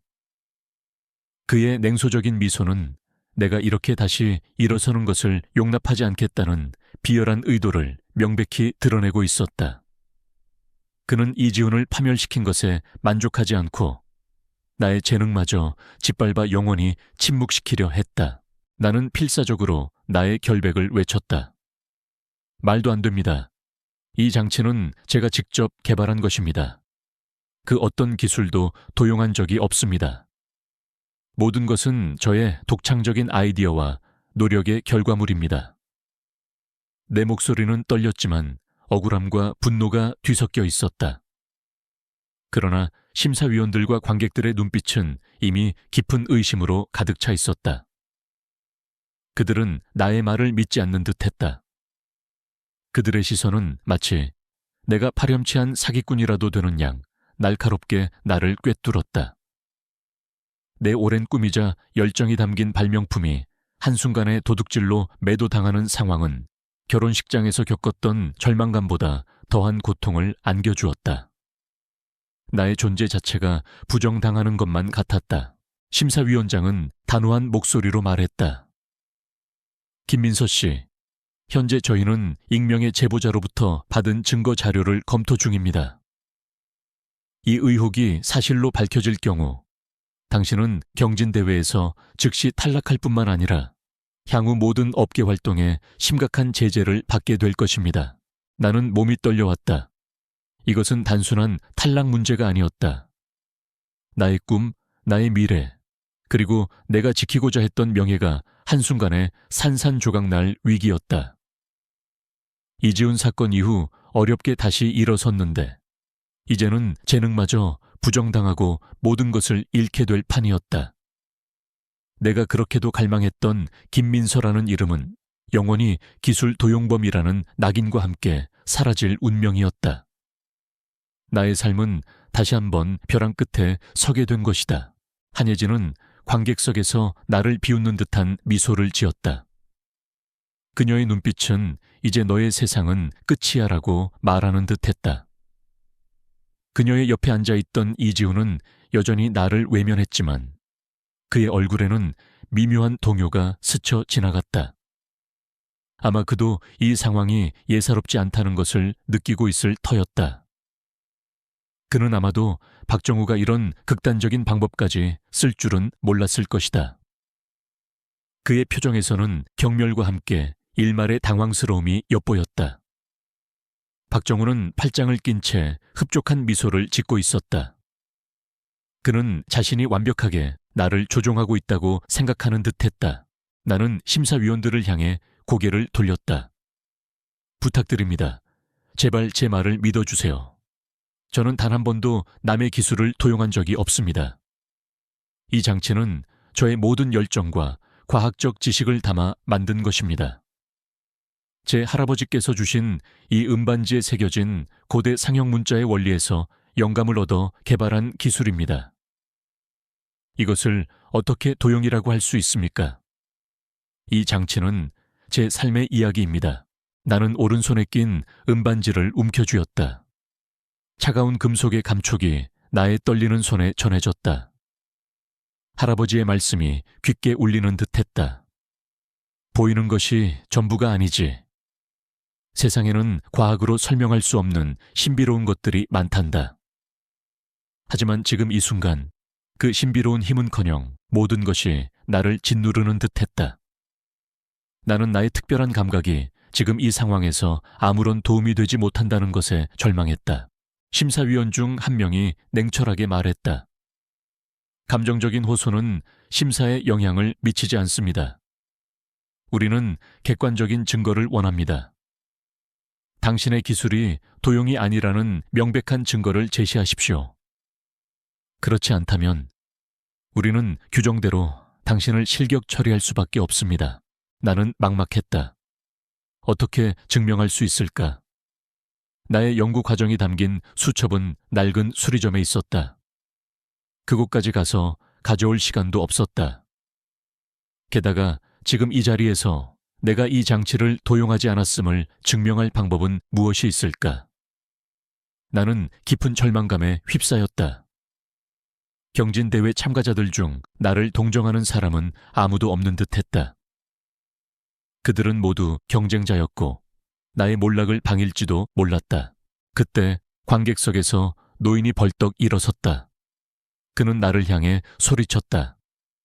아가씨, 당황하지 마세요. 자네는 할 수 있어요. 자네는 최고의 발명가야. 자네의 작품은 진심이 담겨 있어. 내가 증명할 수 있어요. 노인의 목소리는 내게 작은 용기를 주었다. 그래, 나는 혼자가 아니었다. 나를 믿어주는 사람이 있었다. 나는 그의 눈빛에서 강한 신뢰를 보았다. 그는 언제나 나의 든든한 버팀목이었다.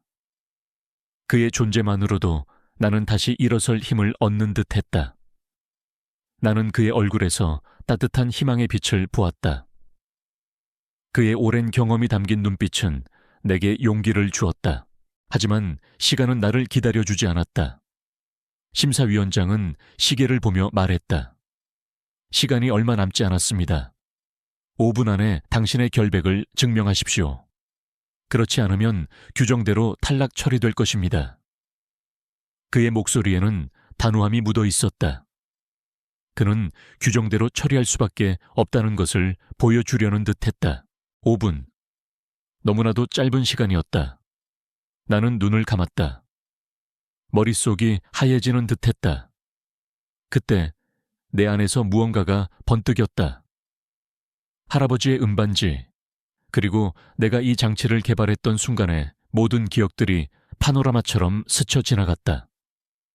내가 이 반지를 처음 만났을 때의 감각, 할아버지의 따뜻한 손길, 그리고 보이지 않는 데이터의 흐름을 상상하며 밤새도록 회로를 설계했던 그날의 열정까지. 모든 것이 생생하게 떠올랐다. 특히 수첩 속 상형 문자들이 특정한 패턴으로 배열되는 모습이 눈앞에 그려졌다. 나는 다시 눈을 떴다. 더 이상 불안하거나 두렵지 않았다. 내 눈빛에는 굳은 결의가 서려 있었다. 나는 내가 가진 모든 것을 보여줄 것이다. 나의 재능, 나의 열정, 그리고 나의 진심까지. 나는 박정우의 교활한 음모에 굴복하지 않을 것이다. 나는 마이크를 잡고 심호흡을 했다. 저는 지금 이 자리에서 제 장치가 기술 도용이 아님을 증명하겠습니다. 나의 목소리는 전보다 훨씬 또렷하고 단호했다. 관객석은 다시 조용해졌다. 모든 시선이 내게 집중되었다. 한예진은 나를 비웃던 표정을 지우고 의아한 눈빛으로 나를 바라보았다. 이지우는 고개를 들고 나를 응시했다. 그의 눈빛에는 호기심과 함께 알 수 없는 불안감이 엿보였다. 박정우는 냉소적인 미소를 거두고 긴장한 표정으로 나를 지켜보고 있었다. 나는 천천히 내가 만든 헬란 시간의 증인, 디지털 기록 복원 장치를 손에 들었다. 이 장치는 단순히 삭제된 디지털 기록을 복원하는 것을 넘어 변조된 이미지나 동영상 속에서 미세한 원본 흔적을 추출하고 시간의 흐름에 따라 변화하는 데이터의 흔적을 분석하여 진실을 재구성하는 장치입니다. 나는 설명을 이어갔다. 나의 목소리에는 진심이 담겨 있었고 나의 눈빛은 뜨거운 열정으로 빛났다. 나는 마치 내 안의 모든 것을 쏟아내듯이 설명했다. 특히 이 장치의 핵심 기술은 제가 어릴 적 할아버지께서 물려주신 음반지에 새겨진 고대 상형 문자의 원리에서 영감을 얻은 것입니다. 이 문자는 단순히 글자가 아니라 정보의 흐름과 패턴을 시각화하는 독특한 방식을 담고 있습니다. 저는 이 원리를 디지털 데이터 분석에 적용했습니다. 나는 설명을 이어갔다. 이 장치에는 일반적으로 알려지지 않은 특정 주파수의 전자기파를 사용하여 디지털 데이터의 미세한 왜곡을 감지하고 이를 상형 문자 패턴으로 변환하여 분석하는 독자적인 기술이 적용되어 있습니다. 이는 특정 기기에서만 발생하고 기록되는 고유한 디지털 지문을 찾아내는 원리입니다. 저는 이 기술이 도용되지 않았음을 지금 이 자리에서 실시간으로 증명해 보이겠습니다. 나는 장치를 연결하고 심사위원들에게 한 가지 제안을 했다. 현재 심사위원단이 가지고 계신 제보 자료, 즉 저의 기술이 도용되었다는 그 원본 데이터를 이 장치에 연결해 주십시오. 그러면 제가 이 장치를 통해 그 데이터에 디지털 지문을 분석하여 그 데이터가 조작되었거나 혹은 특정 출처에서 생성된 것임을 증명해 보이겠습니다. 심사위원들은 놀라움에 입을 다물지 못했다. 그들은 서로 얼굴을 마주보며 망설였다. 익명의 제보 자료를 공개하는 것은 쉬운 일이 아니었지만 나의 제안은 너무나도 매력적이고 논리적이었다. 한 심사위원이 결국 용기를 내어 제보 자료가 담긴 USB를 내게 건넸다. 나는 USB를 장치에 연결했다. 장치에서 희미한 빛이 깜빡이기 시작했다. 나는 복잡한 코드를 입력하고 장치를 작동시켰다. 화면에는 수많은 데이터와 함께 알 수 없는 상형 문자들이 빠르게 지나갔다. 나의 손은 정확하고 빠르게 장치를 조작했다. 나의 특별한 감각이 마치 장치와 하나가 된 듯 보이지 않는 데이터의 흐름을 읽어냈다. 데이터의 미세한 떨림, 패턴의 불일치, 그리고 숨겨진 메타데이터가 나의 눈에는 선명하게 보였다. 잠시 후 화면에 분석 결과가 나타났다. 나는 결과를 심사위원들에게 제시했다. 이 데이터는 단순한 표절 증거가 아닙니다. 이 데이터는 특정 서버에서 생성된 것이며 고의적으로 조작된 흔적이 발견됩니다. 특히 이 데이터에 삽입된 미세한 워터마크는 이 데이터를 생성한 주체를 명확히 알려줍니다. 나는 화면에 나타난 워터마크를 확대하여 보여주었다. 그것은 일반인에게는 보이지 않는 미세한 디지털 흔적이었다. 그리고 그 워터마크는 놀랍게도 PJ2-라는 이니셜과 함께 박정우 회장의 회사 로고를 희미하게 담고 있었다. 심사위원들은 충격에 휩싸였다. 그들의 표정은 의심에서 경탄, 그리고 경악으로 바뀌어갔다. 한 심사위원은 자리에서 벌떡 일어나더니 소리쳤다. 말도 안 돼. 이 모든 것이 조작되었다는 말인가? 박정우 회장, 당신이 감히 이런 짓을. 그의 말에 관객석은 술렁거렸다. 사람들은 나의 시연 결과에 충격을 받았다. 박정우의 얼굴은 창백해졌다. 그의 몸은 부들부들 떨렸고 눈빛은 공포에 질려 흔들렸다. 한예진은 얼굴이 사색이 되어 있었다. 그녀의 비웃음은 완전히 사라졌고 그 자리에는 공포와 분노만이 가득했다. 그녀의 눈빛은 나를 증오하는 듯했다. 그녀의 교활한 음모가 완전히 실패했음을 깨달은 것이다. 그녀는 마치 발가벗겨진 듯한 수치심에 몸을 떨었다. 심사위원장은 마이크를 잡고 엄숙하게 말했다. 김민서 씨의 장치는 기술 도용이 아님을 확인했습니다. 오히려 기존의 틀을 깨는 혁신적인 기술과 분석력이 결합된 독창적인 발명품임이 증명되었습니다. 그리고 이 장치를 통해 밝혀진 진실은 충격적입니다. 김민서 씨, 당신은 이번 경진대회의 최종 우승자입니다. 그의 말이 끝나자마자 박람 회장은 뜨거운 박수갈채와 환호성으로 가득 찼다. 사람들은 자리에서 일어나 나를 향해 박수를 보냈다. 나는 감격했다. 눈물이 핑 돌았지만 나는 울지 않았다. 나는 이 순간을 위해 너무나도 많은 것을 인내하고 노력했다. 나의 결백이 증명되고 나의 재능이 세상에 인정받는 순간이었다. 나는 마침내 김민서라는 이름으로 세상에 우뚝 섰다. 나는 무대 위에서 감격에 겨워 서 있었다. 노인은 눈물을 글썽이며 나를 향해 엄지손가락을 치켜 세웠다. 이지훈은 여전히 벤치에 앉아 멍한 표정으로 나를 바라보고 있었다. 그의 얼굴에는 후회와 함께 모든 것을 잃었다는 절망감이 서려 있는 듯했다. 그의 눈빛은 더 이상 공허하지 않았다. 그 속에는 명백한 후회와 상실감이 자리 잡고 있었다. 한예진은 비명을 지르며 자리를 피하려 했지만 이미 늦었다. 그녀의 주변에서 사람들이 웅성거리는 소리가 들렸다. 그녀의 표절 음모와 박정우와의 공모 관계가 만천에 드러나는 순간이었다. 몇몇 기자들은 이미 한혜지와 박정우를 향해 카메라 플래시를 터뜨리고 있었다. 경찰이 곧바로 박정우를 체포하기 위해 무대 위로 달려왔다. 박정우는 저항했지만 이내 경찰들에게 제압당했다.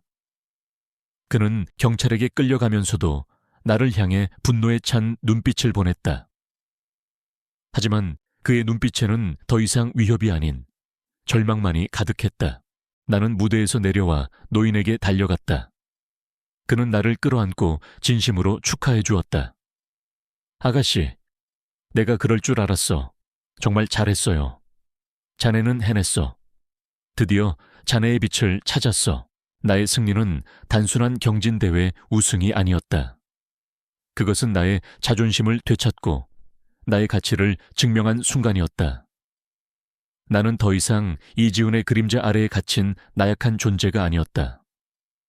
나는 김민서, 나의 이름 석자로 세상에 우뚝 설 수 있었다. 나를 버리고 음모를 꾸몄던 그들의 앞에서 나는 가장 빛나는 모습으로 보란듯이 일어섰다.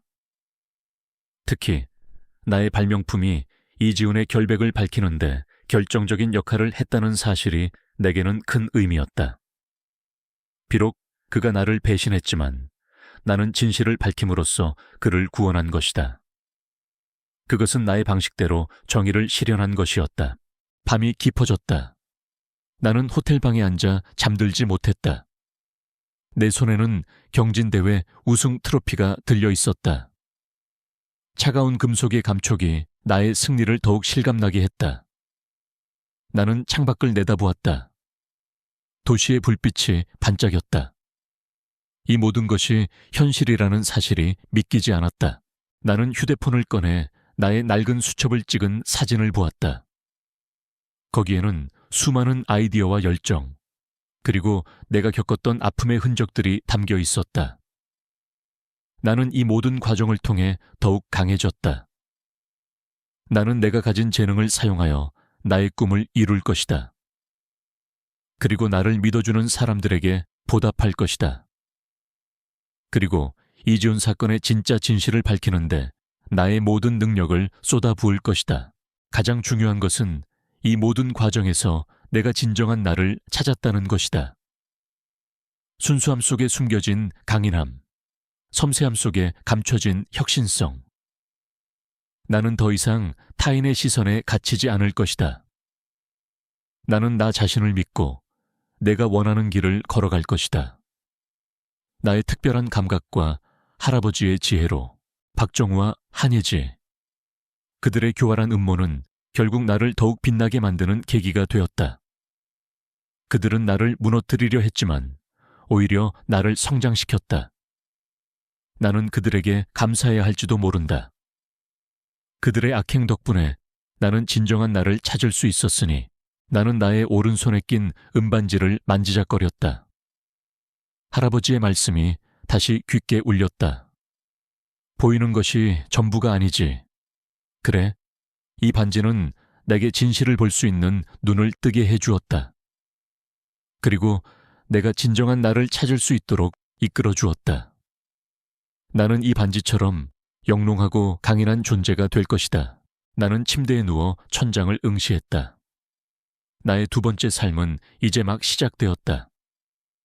그리고 이 삶은 내가 원하는 대로 만들어갈 것이다. 나는 더 이상 뒤돌아보지 않을 것이다. 오직 앞으로 나아갈 뿐이다.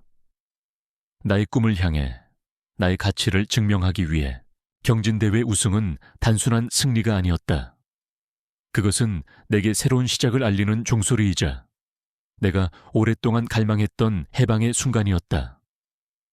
박정우와 한예지의 교활한 음모가 만천에 드러나면서 그들은 사회적으로 매장되었고 강진우 씨 또한 대중의 싸늘한 시선을 피할 수 없게 되었다.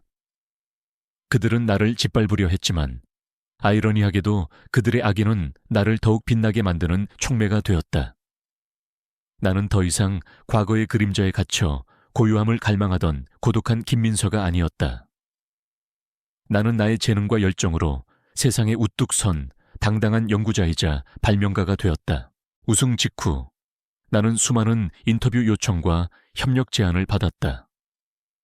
국내외 유명 IT 기업과 연구기관들이 내게 손을 내밀었고 과학기술 매거진에서는 나의 스토리를 다루기 위해 경쟁했다.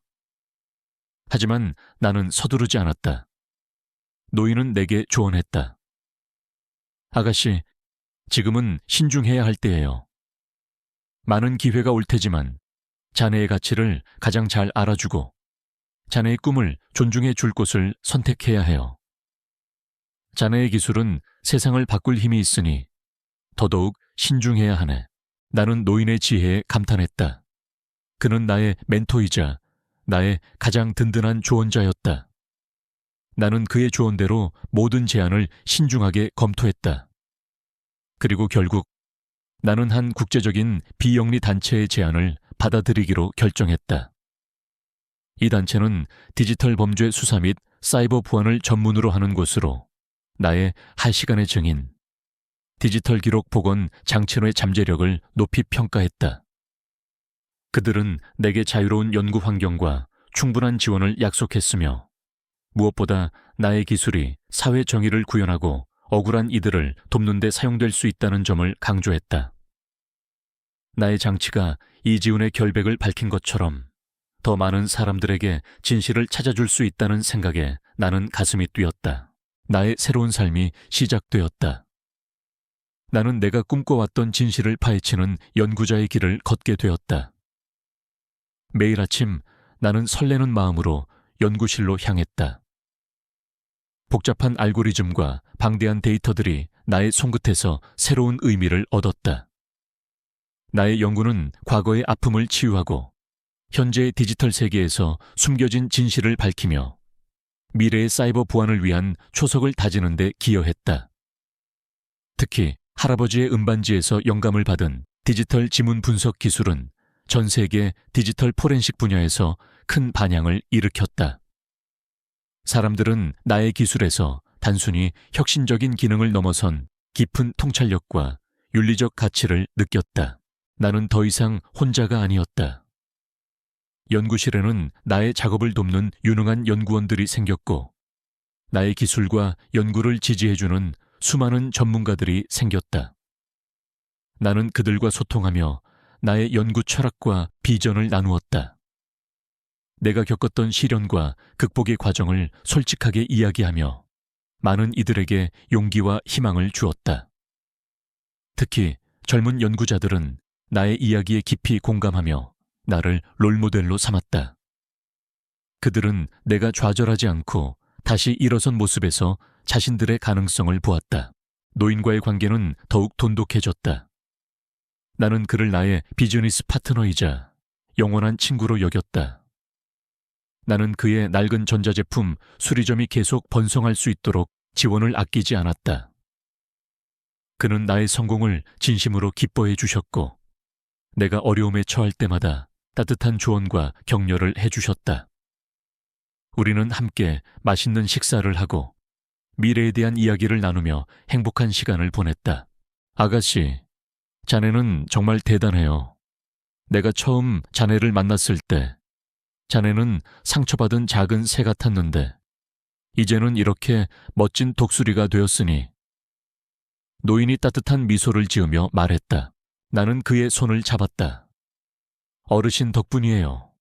어르신이 저를 믿어주시고 저에게 기회를 주시지 않았다면 저는 아마 평생 어둠 속에 갇혀 살았을 거예요. 어르신은 저에게 새로운 삶을 선물해 주셨어요. 마치 저의 두 번째 아버지 같으세요. 우리는 함께 웃었다. 우리의 대화 속에는 진심과 깊은 유대감이 가득했다.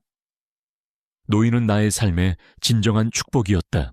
박정우와 한예지의 소식은 간간히 들려왔다. 박정우는 경진대회에서 나의 기술 도용 의혹을 제기한 것이 명백한 범죄 행위임이 밝혀져 구속되었고, 그의 회사 역시 대규모 사기 및 횡령 혐의로 강제 해산 수순을 밟았다. 그는 모든 것을 잃고 차가운 감옥에 갇혔다. 한예진은 그의 공범으로 밝혀져 함께 처벌을 받았다.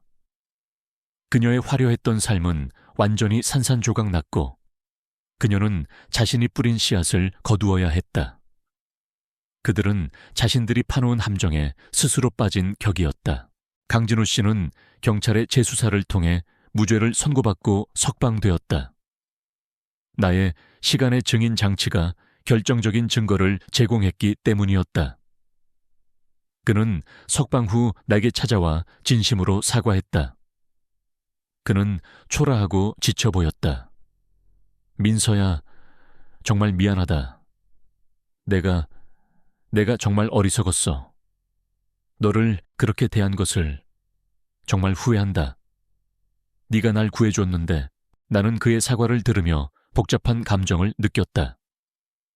그를 증오하지는 않았지만 다시 그와 함께할 수도 없었다. 그는 나의 순수함을 이용했고 나를 믿어주지 않았다. 나는 그를 용서할 필요도 용서하지 않을 필요도 없었다. 그저 그를 과거의 한 페이지로 남겨둘 뿐이었다. 나는 그의 눈을 똑바로 쳐다보며 말했다. 이미 다 지난 일입니다, 지훈 씨. 저는 당신에게 아무런 감정도 없습니다. 당신의 사과도 필요 없습니다. 저는 이제 제가 원하는 삶을 살고 있습니다. 당신이 없어도 충분히 행복합니다. 그리고 저의 기술이 당신의 결백을 밝히는데 도움이 되었다는 사실로 충분합니다. 나의 말에 강진우 씨의 얼굴은 더욱 창백해졌다. 그는 고개를 푹 숙였다.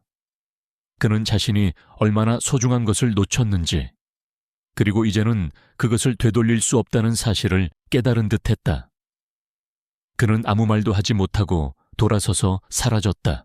나는 그가 완전히 시야에서 사라질 때까지 지켜보았다. 그리고 나서야 깊은 한숨을 내쉬었다. 이제 모든 것이 끝났다. 과거의 잔재는 완전히 사라졌다. 나는 이제 진정으로 자유로웠다. 나는 나의 성공을 바탕으로 사회적 기업으로서의 역할을 확대해 나갔다.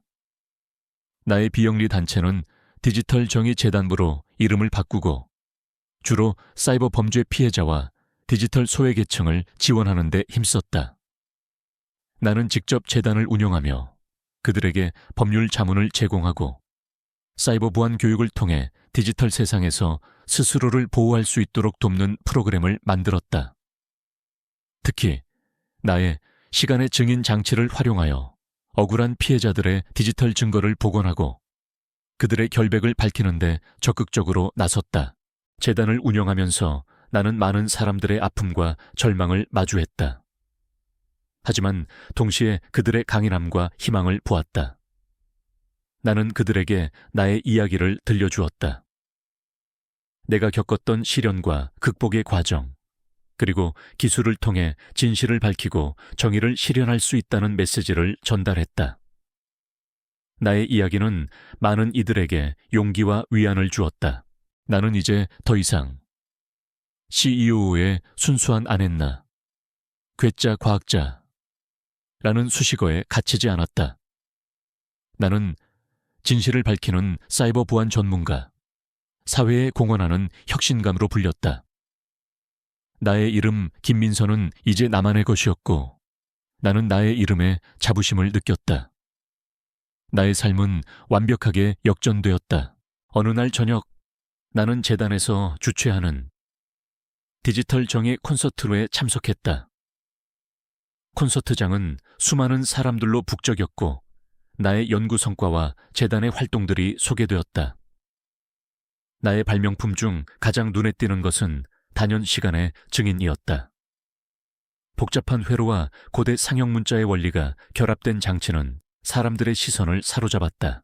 행사가 끝난 후 나는 홀로 무대 뒤편에 서서 관객들을 바라보았다. 그들의 얼굴에는 행복과 희망이 가득했다. 나는 내가 이룬 모든 것에 감사했다. 그때 저 멀리서 한 기자가 나를 향해 다가왔다. 그는 나의 오른손에 낀 은반지를 보며 물었다.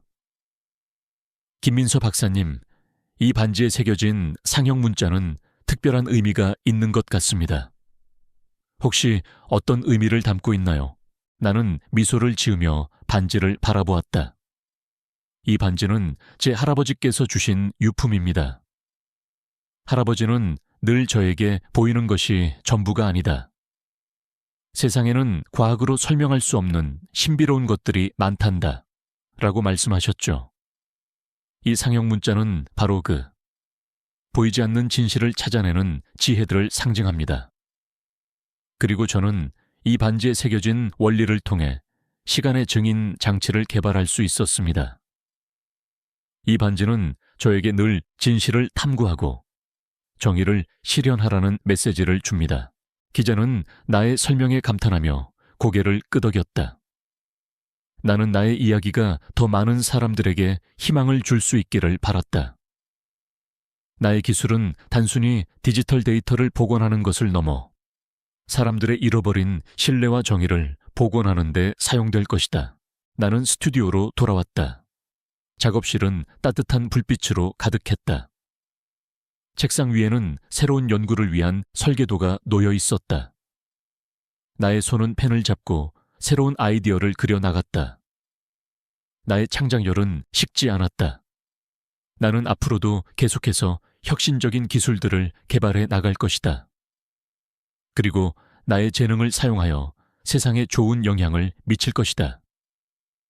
나의 두 번째 봄은 이제 막 만개한 꽃처럼 아름답고 싱그러웠다. 나는 이 꽃을 소중히 가꾸어 나갈 것이다. 그리고 이 꽃은 앞으로도 계속해서 피어나 더 많은 이들에게 희망과 영감을 줄 것이다. 나는 더 이상 뒤돌아보지 않을 것이다. 오직 앞으로 나아갈 뿐이다. 나의 꿈을 향해 나의 가치를 증명하기 위해 나의 유산은 영원히 이어질 것이다. 여러분, 제 이야기가 마음에 드셨다면 이 채널을 구독하고 좋아요를 눌러주세요. 그리고 궁금한 점이 있다면 댓글로 남겨주세요. 제가 직접 답변해 드릴게요. 여러분의 관심과 사랑이 저에게 큰 힘이 됩니다. 다음 영상에서 또 만나요. 안녕. 시간은 쉼없이 흘렀고 나는 국제적인 명성을 지닌 보석 디자이너이자 여성 자립을 돕는 이수연 재단의 대표로서 눈부신 활약을 펼쳤다. 나의 스튜디오는 늘 새로운 아이디어와 열정으로 가득 찼고 내가 디자인한 주얼리들은 전 세계 여성들의 사랑을 받았다. 이제 나는 더 이상 과거의 그림자에 갇히지 않았다. 오히려 과거의 아픔과 그 아픔을 극복하며 얻은 강인함은 나의 디자인의 깊이를 더하고 내가 나아가야 할 길을 밝혀주는 등대가 되었다. 나의 시간의 흔적 컬렉션은 단순한 주얼리를 넘어선 하나의 예술작품으로 인정받았다. 사람들은 영롱한 비취가 빛에 따라 미묘하게 색이 변하고 착용자의 감정에 반응하여 빛깔이 달라지는 것에 매료되었다. 이는 내가 겪었던 삶의 굴곡과 그 속에서 피어난 희망을 상징했으며 많은 이들에게 감동과 영감을 주었다. 나는 언론 인터뷰에서 나의 디자인 철학에 대해 자주 이야기했다. 삶의 모든 순간들은 저마다의 아름다운 흔적을 남깁니다. 기쁨의 순간은 반짝이는 다이아몬드처럼 빛나고 슬픔의 순간은 깊은 루비처럼 진한 여운을 남기죠. 저는 이 작품들을 통해 지나온 모든 시간들이 결국 우리를 더욱 아름답고 단단하게 만든다는 메시지를 전달하고 싶었습니다. 나의 이야기는 수많은 여성들에게 용기를 주었고 나는 그들의 롤모델이 되었다. 나는 새로운 컬렉션을 발표할 때마다 항상 어린 시절 할머니가 물려주신 비취 목걸이를 착용했다. 그것은 나의 시작이자 나의 영원한 영감이 되었다. 사람들은 나의 스토리와 작품에 담긴 진정성에 열광했고 나의 주얼리들은 단순한 사치품이 아닌 희망과 치유의 상징이 되었다. 나는 이제 CEO의 순수한 아내가 아닌 이수연이라는 이름 자체로 빛을 발했다. 박미란 사장님과의 관계는 시간이 갈수록 더욱 깊어졌다. 그녀는 이제 나의 가장 가까운 친구이자 없어서는 안 될 비즈니스 파트너였다. 나는 그녀를 이수연 재단의 이사로 영입했고 그녀의 지혜와 따뜻함은 재단 운영에 큰 힘이 되었다. 우리는 함께 재단을 통해 여성 가장과 한부모 가정을 지원하고 특히 보석 디자인 분야에서 꿈을 가진 젊은 여성들에게 아낌없는 멘토링과 장학금을 제공했다. 수연 씨, 당신은 정말 놀라운 일을 해냈어요. 당신의 꿈을 이루었을 뿐만 아니라 당신의 아픔을 통해 다른 사람들의 아픔을 치유해주고 있으니 박미란 사장님은 재단에서 진행된 한 프로그램의 성과 보고를 마친 후 내게 따뜻한 미소를 지으며 말했다. 나는 그녀의 손을 잡았다. 사장님 덕분이에요. 사장님이 저를 믿어주시고 저에게 기회를 주시지 않았다면 저는 아마 평생 어둠 속에 갇혀 살았을 거예요. 사장님은 저에게 새로운 삶을 선물해 주셨어요. 마치 저의 두 번째 어머니 같으세요. 우리는 함께 웃었다. 우리의 대화 속에는 진심과 깊은 유대감이 가득했다. 박미란 사장님은 나의 삶의 진정한 축복이었다. 물론 나의 성공은 강진우 씨와 한예지에게는 또 다른 고통이 되었다. 한예지는 공모전 표절 음모가 만천에 드러난 이후 모든 것을 잃었다. 그녀는 사회적으로 매장되었고 업계에서 더 이상 발붙일 곳이 없었다. 그녀는 결국 한국을 떠났다는 소문이 들려왔다. 그녀의 화려했던 삶은 완전히 산산조각 났고 그녀는 자신이 뿌린 씨앗을 거두어야 했다. 강진우 씨는 회사를 운영했지만 그의 이미지는 추락할 대로 추락했다. 냉혹한 이혼남, 불륜남이라는 꼬리표가 그를 따라다녔고 그의 사업에도 부정적인 영향을 미쳤다. 그는 한때 나의 전화를 통해 미안하다는 뜻을 전해왔지만 나는 더 이상 그의 사과에 어떤 감정도 느끼지 못했다. 그에게는 연민조차 사치였다. 그는 자신의 선택으로 모든 것을 잃었고 나는 그의 몰락을 보며 복수심보다는 씁쓸한 깨달음을 얻었다. 결국 모든 것은 제자리로 돌아오게 되어 있다는 진리를. 그들의 악의가 나를 무너뜨리지 못하고 오히려 나를 더 높이 날아오르게 했다는 아이러니에 나는 미소를 지었다. 나는 나의 성공을 바탕으로 사회적 기업으로서의 역할을 확대해 나갔다. 나의 비영리 단체는 이수연 재단투로 이름을 바꾸고 주로 여성 가장과 한부모 가정을 지원하는 데 힘썼다. 나는 직접 재단을 운영하며 그들에게 교육 기회를 제공하고 자립할 수 있도록 돕는 프로그램을 만들었다. 특히 보석 디자인에 재능 있는 젊은 여성들에게는 직접 멘토링을 해주며 그들의 꿈을 지원했다. 재단을 운영하면서 나는 많은 사람들의 아픔과 절망을 마주했다. 하지만 동시에 그들의 강인함과 희망을 보았다. 나는 그들에게 나의 이야기를 들려주었다. 내가 겪었던 시련과 극복의 과정, 그리고 꿈을 포기하지 않고 노력하면 언젠가 빛을 볼 수 있다는 메시지를 전달했다. 나의 이야기는 많은 이들에게 용기와 위안을 주었다. 나는 이제 더 이상 CEO의 순수한 아내라는 수식어에 갇히지 않았다. 나는 자신의 꿈을 이룬 디자이너, 사회에 공헌하는 기업가로 불렸다. 나의 이름 이수연은 이제 나만의 것이었고 나는 나의 이름에 자부심을 느꼈다. 나의 삶은 완벽하게 역전되었다. 어느 날 저녁, 나는 재단에서 주최하는 자선 행사에 참석했다. 행사장은 수많은 사람들로 북적였고 나의 작품들이 전시되어 있었다. 나의 컬렉션 중 가장 눈에 띄는 것은 단연 시간의 흔적이었다. 영롱한 비취가 박힌 목걸이와 귀걸이 세트는 사람들의 시선을 사로잡았다. 행사가 끝난 후 나는 홀로 무대 뒤편에 서서 관객들을 바라보았다. 그들의 얼굴에는 행복과 희망이 가득했다. 나는 내가 이룬 모든 것에 감사했다. 그때 저 멀리서 한 남자가 나를 향해 다가왔다. 강진우 씨였다. 그는 이전에 당당하고 오만했던 모습은 온데간데 없고 초라하고 지쳐 보였다. 그는 내 앞에 섰지만 아무 말도 하지 못했다. 그의 눈빛은 후회와 함께 알 수 없는 슬픔이 서려 있었다. 나는 그를 물끄러미 바라보았다. 더 이상 그에게 어떤 감정도 느껴지지 않았다. 미움도 사랑도 그저 낯선 사람처럼 느껴질 뿐이었다. 강진우 씨는 결국 입을 열었다. 그의 목소리는 떨렸다.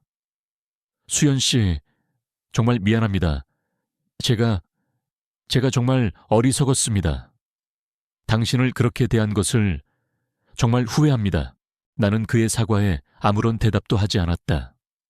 그의 사과가 진심인지 아닌지는 중요하지 않았다. 이미 지나간 일이었다. 나는 그를 용서할 필요도, 용서하지 않을 필요도 없었다.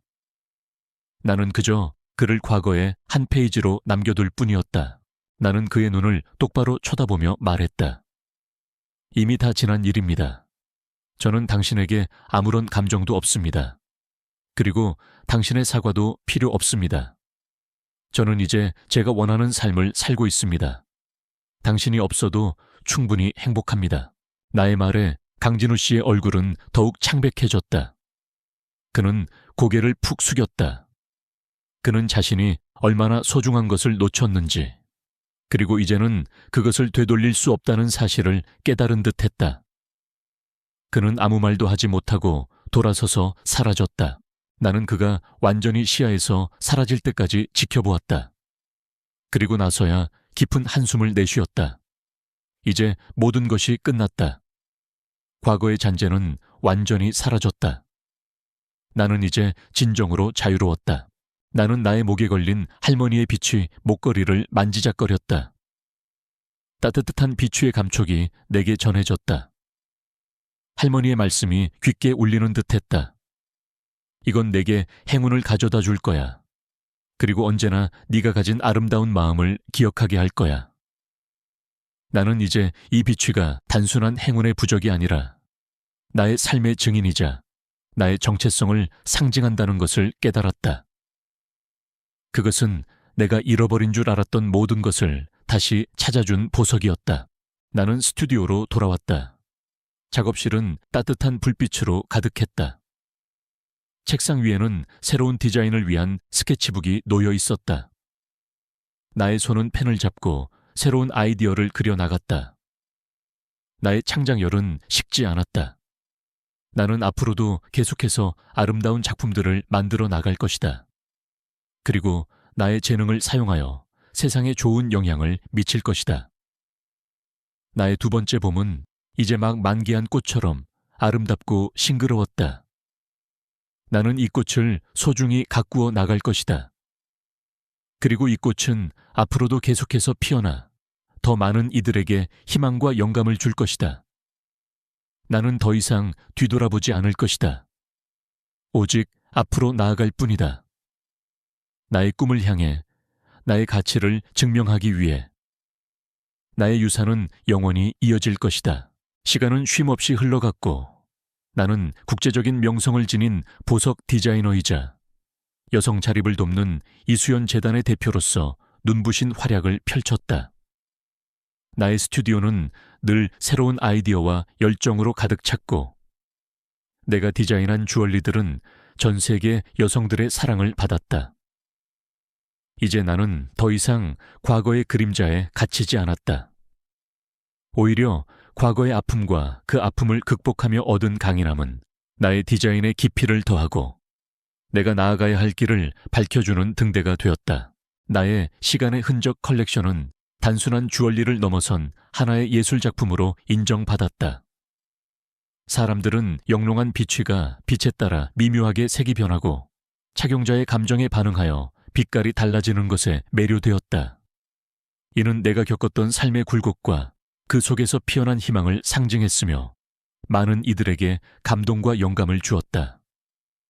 나는 언론 인터뷰에서 나의 디자인 철학에 대해 자주 이야기했다. 삶의 모든 순간들은 저마다의 아름다운 흔적을 남깁니다. 기쁨의 순간은 반짝이는 다이아몬드처럼 빛나고 슬픔의 순간은 깊은 루비처럼 진한 여운을 남기죠. 저는 이 작품들을 통해 지나온 모든 시간들이 결국 우리를 더욱 아름답고 단단하게 만든다는 메시지를 전달하고 싶었습니다. 나의 이야기는 수많은 여성들에게 용기를 주었고 나는 그들의 롤모델이 되었다. 나는 새로운 컬렉션을 발표할 때마다 항상 어린 시절 할머니가 물려주신 비취 목걸이를 착용했다. 그것은 나의 시작이자 나의 영원한 영감이 되었다. 사람들은 나의 스토리와 작품에 담긴 진정성에 열광했고 나의 주얼리들은 단순한 사치품이 아닌 희망과 치유의 상징이 되었다. 나는 이제 CEO의 순수한 아내가 아닌 이수연이라는 이름 자체로 빛을 발했다. 박미란 사장님과의 관계는 시간이 갈수록 더욱 깊어졌다. 그녀는 이제 나의 가장 가까운 친구이자 없어서는 안 될 비즈니스 파트너였다. 나는 그녀를 이수연 재단의 이사로 영입했고 그녀의 지혜와 따뜻함은 재단 운영에 큰 힘이 되었다. 우리는 함께 재단을 통해 여성 가장과 한부모 가정을 지원하고 특히 보석 디자인 분야에서 꿈을 가진 젊은 여성들에게 아낌없는 멘토링과 장학금을 제공했다. 수연 씨, 당신은 정말 놀라운 일을 해냈어요. 당신의 꿈을 이루었을 뿐만 아니라 당신의 아픔을 통해 다른 사람들의 아픔을 치유해주고 있으니 박미란 사장님은 재단에서 진행된 한 프로그램의 성과 보고를 마친 후 내게 따뜻한 미소를 지으며 말했다. 나는 그녀의 손을 잡았다. 사장님 덕분이에요. 사장님이 저를 믿어주시고 저에게 기회를 주시지 않았다면 저는 아마 평생 어둠 속에 갇혀 살았을 거예요. 사장님은 저에게 새로운 삶을 선물해 주셨어요. 마치 저의 두 번째 어머니 같으세요. 우리는 함께 웃었다. 우리의 대화 속에는 진심과 깊은 유대감이 가득했다. 박미란 사장님은 나의 삶의 진정한 축복이었다. 물론 나의 성공은 강진우 씨와 한예지에게는 또 다른 고통이 되었다. 한예지는 공모전 표절 음모가 만천에 드러난 이후 모든 것을 잃었다. 그녀는 사회적으로 매장되었고 업계에서 더 이상 발붙일 곳이 없었다. 그녀는 결국 한국을 떠났다는 소문이 들려왔다. 그녀의 화려했던 삶은 완전히 산산조각 났고 그녀는 자신이 뿌린 씨앗을 거두어야 했다. 강진우 씨는 회사를 운영했지만 그의 이미지는 추락할 대로 추락했다. 냉혹한 이혼남, 불륜남이라는 꼬리표가 그를 따라다녔고 그의 사업에도 부정적인 영향을 미쳤다. 그는 한때 나의 전화를 통해 미안하다는 뜻을 전해왔지만 나는 더 이상 그의 사과에 어떤 감정도 느끼지 못했다. 그에게는 연민조차 사치였다. 그는 자신의 선택으로 모든 것을 잃었고 나는 그의 몰락을 보며 복수심보다는 씁쓸한 깨달음을 얻었다. 결국 모든 것은 제자리로 돌아오게 되어 있다는 진리를. 그들의 악의가 나를 무너뜨리지 못하고 오히려 나를 더 높이 날아오르게 했다는 아이러니에 나는 미소를 지었다.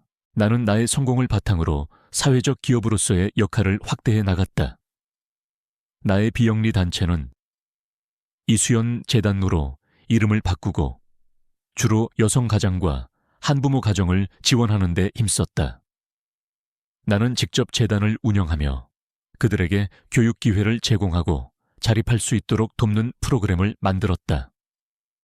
특히 보석 디자인에 재능 있는 젊은 여성들에게는 직접 멘토링을 해주며 그들의 꿈을 지원했다. 재단을 운영하면서 나는 많은 사람들의 아픔과 절망을 마주했다. 하지만 동시에 그들의 강인함과 희망을 보았다. 나는 그들에게 나의 이야기를 들려주었다. 내가 겪었던 시련과 극복의 과정, 그리고 꿈을 포기하지 않고 노력하면 언젠가 빛을 볼 수 있다는 메시지를 전달했다. 나의 이야기는 많은 이들에게 용기와 위안을 주었다. 나는 이제 더 이상 CEO의 순수한 아내라는 수식어에 갇히지 않았다. 나는 자신의 꿈을 이룬 디자이너, 사회에 공헌하는 기업가로 불렸다. 나의 이름 이수연은 이제 나만의 것이었고 나는 나의 이름에 자부심을 느꼈다. 나의 삶은 완벽하게 역전되었다. 어느 날 저녁, 나는 재단에서 주최하는 자선 행사에 참석했다. 행사장은 수많은 사람들로 북적였고 나의 작품들이 전시되어 있었다. 나의 컬렉션 중 가장 눈에 띄는 것은 단연 시간의 흔적이었다. 영롱한 비취가 박힌 목걸이와 귀걸이 세트는 사람들의 시선을 사로잡았다. 행사가 끝난 후 나는 홀로 무대 뒤편에 서서 관객들을 바라보았다. 그들의 얼굴에는 행복과 희망이 가득했다. 나는 내가 이룬 모든 것에 감사했다. 그때 저 멀리서 한 남자가 나를 향해 다가왔다. 강진우 씨였다. 그는 이전에 당당하고 오만했던 모습은 온데간데 없고 초라하고 지쳐 보였다. 그는 내 앞에 섰지만 아무 말도 하지 못했다. 그의 눈빛은 후회와 함께 알 수 없는 슬픔이 서려 있었다. 나는 그를 물끄러미 바라보았다. 더 이상 그에게 어떤 감정도 느껴지지 않았다. 미움도 사랑도 그저 낯선 사람처럼 느껴질 뿐이었다. 강진우 씨는 결국 입을 열었다. 그의 목소리는 떨렸다. 수연 씨, 정말 미안합니다. 제가 정말 어리석었습니다. 당신을 그렇게 대한 것을 정말 후회합니다. 나는 그의 사과에 아무런 대답도 하지 않았다. 그의 사과가 진심인지 아닌지는 중요하지 않았다. 이미 지나간 일이었다. 나는 그를 용서할 필요도 용서하지 않을 필요도 없었다. 나는 그저 그를 과거의 한 페이지로 남겨둘 뿐이었다. 나는 그의 눈을 똑바로 쳐다보며 말했다. 이미 다 지난 일입니다. 저는 당신에게 아무런 감정도 없습니다. 그리고 당신의 사과도 필요 없습니다. 저는 이제 제가 원하는 삶을 살고 있습니다. 당신이 없어도 충분히 행복합니다. 나의 말에 강진우 씨의 얼굴은 더욱 창백해졌다. 그는 고개를 푹 숙였다. 그는 자신이 얼마나 소중한 것을 놓쳤는지, 그리고 이제는 그것을 되돌릴 수 없다는 사실을 깨달은 듯했다. 그는 아무 말도 하지 못하고 돌아서서 사라졌다. 나는 그가 완전히 시야에서 사라질 때까지 지켜보았다. 그리고 나서야 깊은 한숨을 내쉬었다. 이제 모든 것이 끝났다. 과거의 잔재는 완전히 사라졌다. 나는 이제 진정으로 자유로웠다. 나는 나의 목에 걸린 할머니의 비취 목걸이를 만지작거렸다. 따뜻한 비취의 감촉이 내게 전해졌다. 할머니의 말씀이 귓게 울리는 듯했다. 이건 내게 행운을 가져다 줄 거야. 그리고 언제나 네가 가진 아름다운 마음을 기억하게 할 거야. 나는 이제 이 비취가 단순한 행운의 부적이 아니라 나의 삶의 증인이자 나의 정체성을 상징한다는 것을 깨달았다. 그것은 내가 잃어버린 줄 알았던 모든 것을 다시 찾아준 보석이었다. 나는 스튜디오로 돌아왔다. 작업실은 따뜻한 불빛으로 가득했다. 책상 위에는 새로운 디자인을 위한 스케치북이 놓여 있었다. 나의 손은 펜을 잡고 새로운 아이디어를 그려 나갔다. 나의 창작열은 식지 않았다. 나는 앞으로도 계속해서 아름다운 작품들을 만들어 나갈 것이다. 그리고 나의 재능을 사용하여 세상에 좋은 영향을 미칠 것이다. 나의 두 번째 봄은 이제 막 만개한 꽃처럼 아름답고 싱그러웠다. 나는 이 꽃을 소중히 가꾸어 나갈 것이다. 그리고 이 꽃은 앞으로도 계속해서 피어나 더 많은 이들에게 희망과 영감을 줄 것이다. 나는 더 이상 뒤돌아보지 않을 것이다. 오직 앞으로 나아갈 뿐이다. 나의 꿈을 향해 나의 가치를 증명하기 위해 나의 유산은 영원히 이어질 것이다. 여러분, 제 이야기가 마음에 드셨다면 이 채널을 구독하고 좋아요를 눌러주세요. 그리고 궁금한 점이 있다면 댓글로 남겨주세요. 제가 직접 답변해 드릴게요. 여러분의 관심과 사랑이 저에게 큰 힘이 됩니다. 다음 영상에서 또 만나요. 안녕.